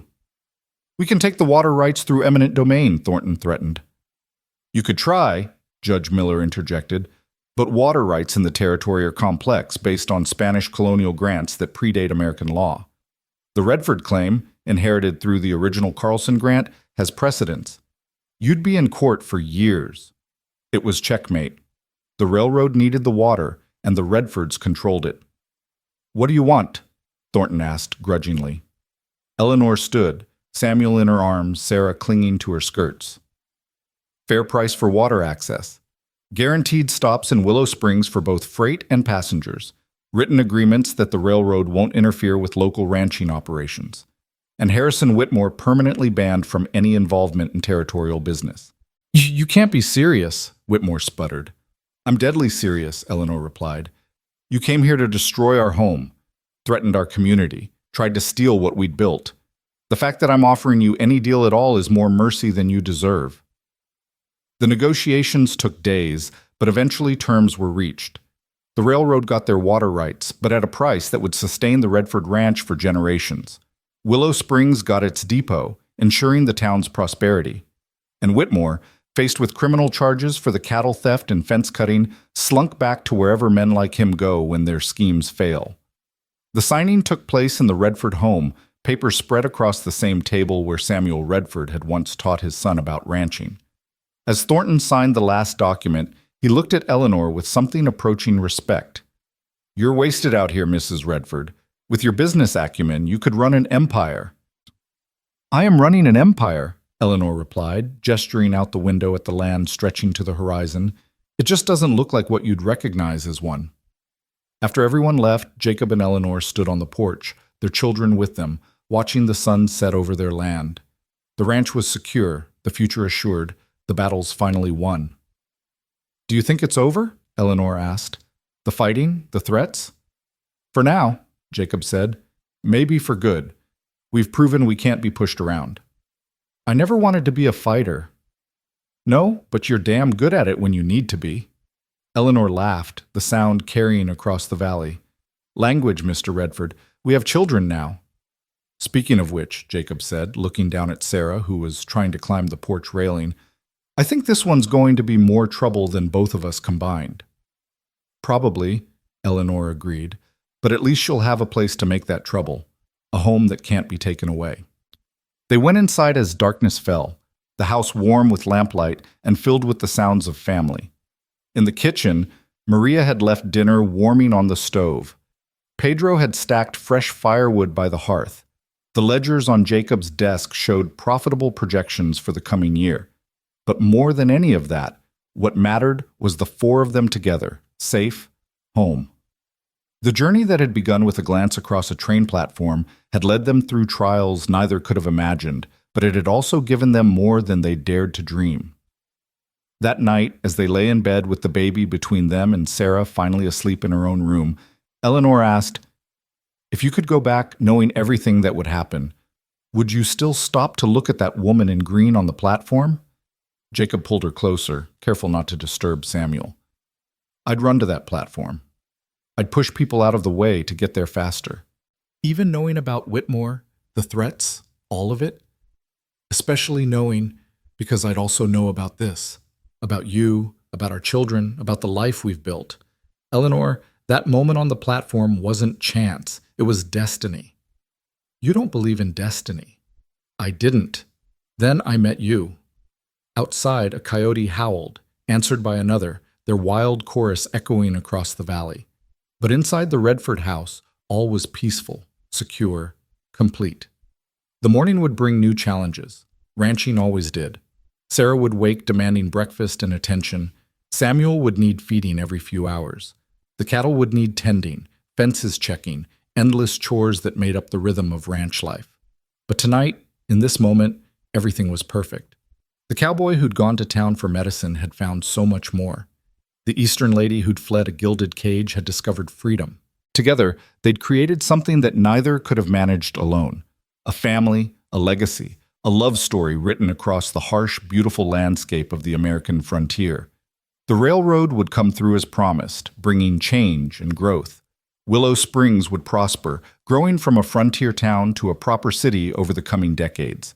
The Redford Ranch would expand, becoming one of the most successful operations in the territory. Sarah would indeed grow up to be trouble, but the kind of trouble that changed things for the better, the first woman to run for territorial office, though that was still years away. Samuel would inherit his father's gift for ranching and his mother's head for business, building on what his parents started. But all of that was still to come. For now there was just this: a family at rest after a long journey, safe in their home, surrounded by land that stretched to the horizon and love that went even further. The train platform where it all began was just 5 miles away, but it might as well have been in another lifetime. That desperate, lonely cowboy and that suffocating Eastern heiress were gone, transformed into something stronger, something that could weather any storm. "I love you," Eleanor whispered into the darkness. "And I love you," Jacob replied. "Forever, and then some." The baby stirred between them, making soft sounds of contentment. From her room, Sarah called out in her sleep, already dreaming whatever dreams filled the minds of 2-year-olds. The house settled around them with comfortable creaks and sighs, a living thing sheltering the family it contained. Tomorrow would come soon enough, with all its demands and challenges. But tonight belonged to them, Jacob and Eleanor Redford, unlikely partners who'd found each other across impossible odds and held on tight, refusing to let go no matter what forces tried to tear them apart. They'd fought for this moment, this peace, this completion, and by God, they'd earned it. The coyotes continued their song outside, wild and free, a reminder that the frontier still existed just beyond their door. But inside, civilization in its best form had taken root. Not the false civilization of Boston's drawing rooms or the railroad's cold progress, but the real thing. Family, home, love that transcended social stations and geographical boundaries. The cowboy had indeed found his first love on a train platform and had taken her hand before she could leave again. But more than that, they'd taken each other's hands and refused to let go, walking together into a future neither could have imagined, but both had fought to create. It was, in the end, a simple story. 2 people who chose each other despite every reason not to, and in choosing, changed everything. The lamp finally burned out, leaving them in comfortable darkness. Outside, the stars wheeled overhead in their ancient patterns, indifferent to human struggles and triumphs.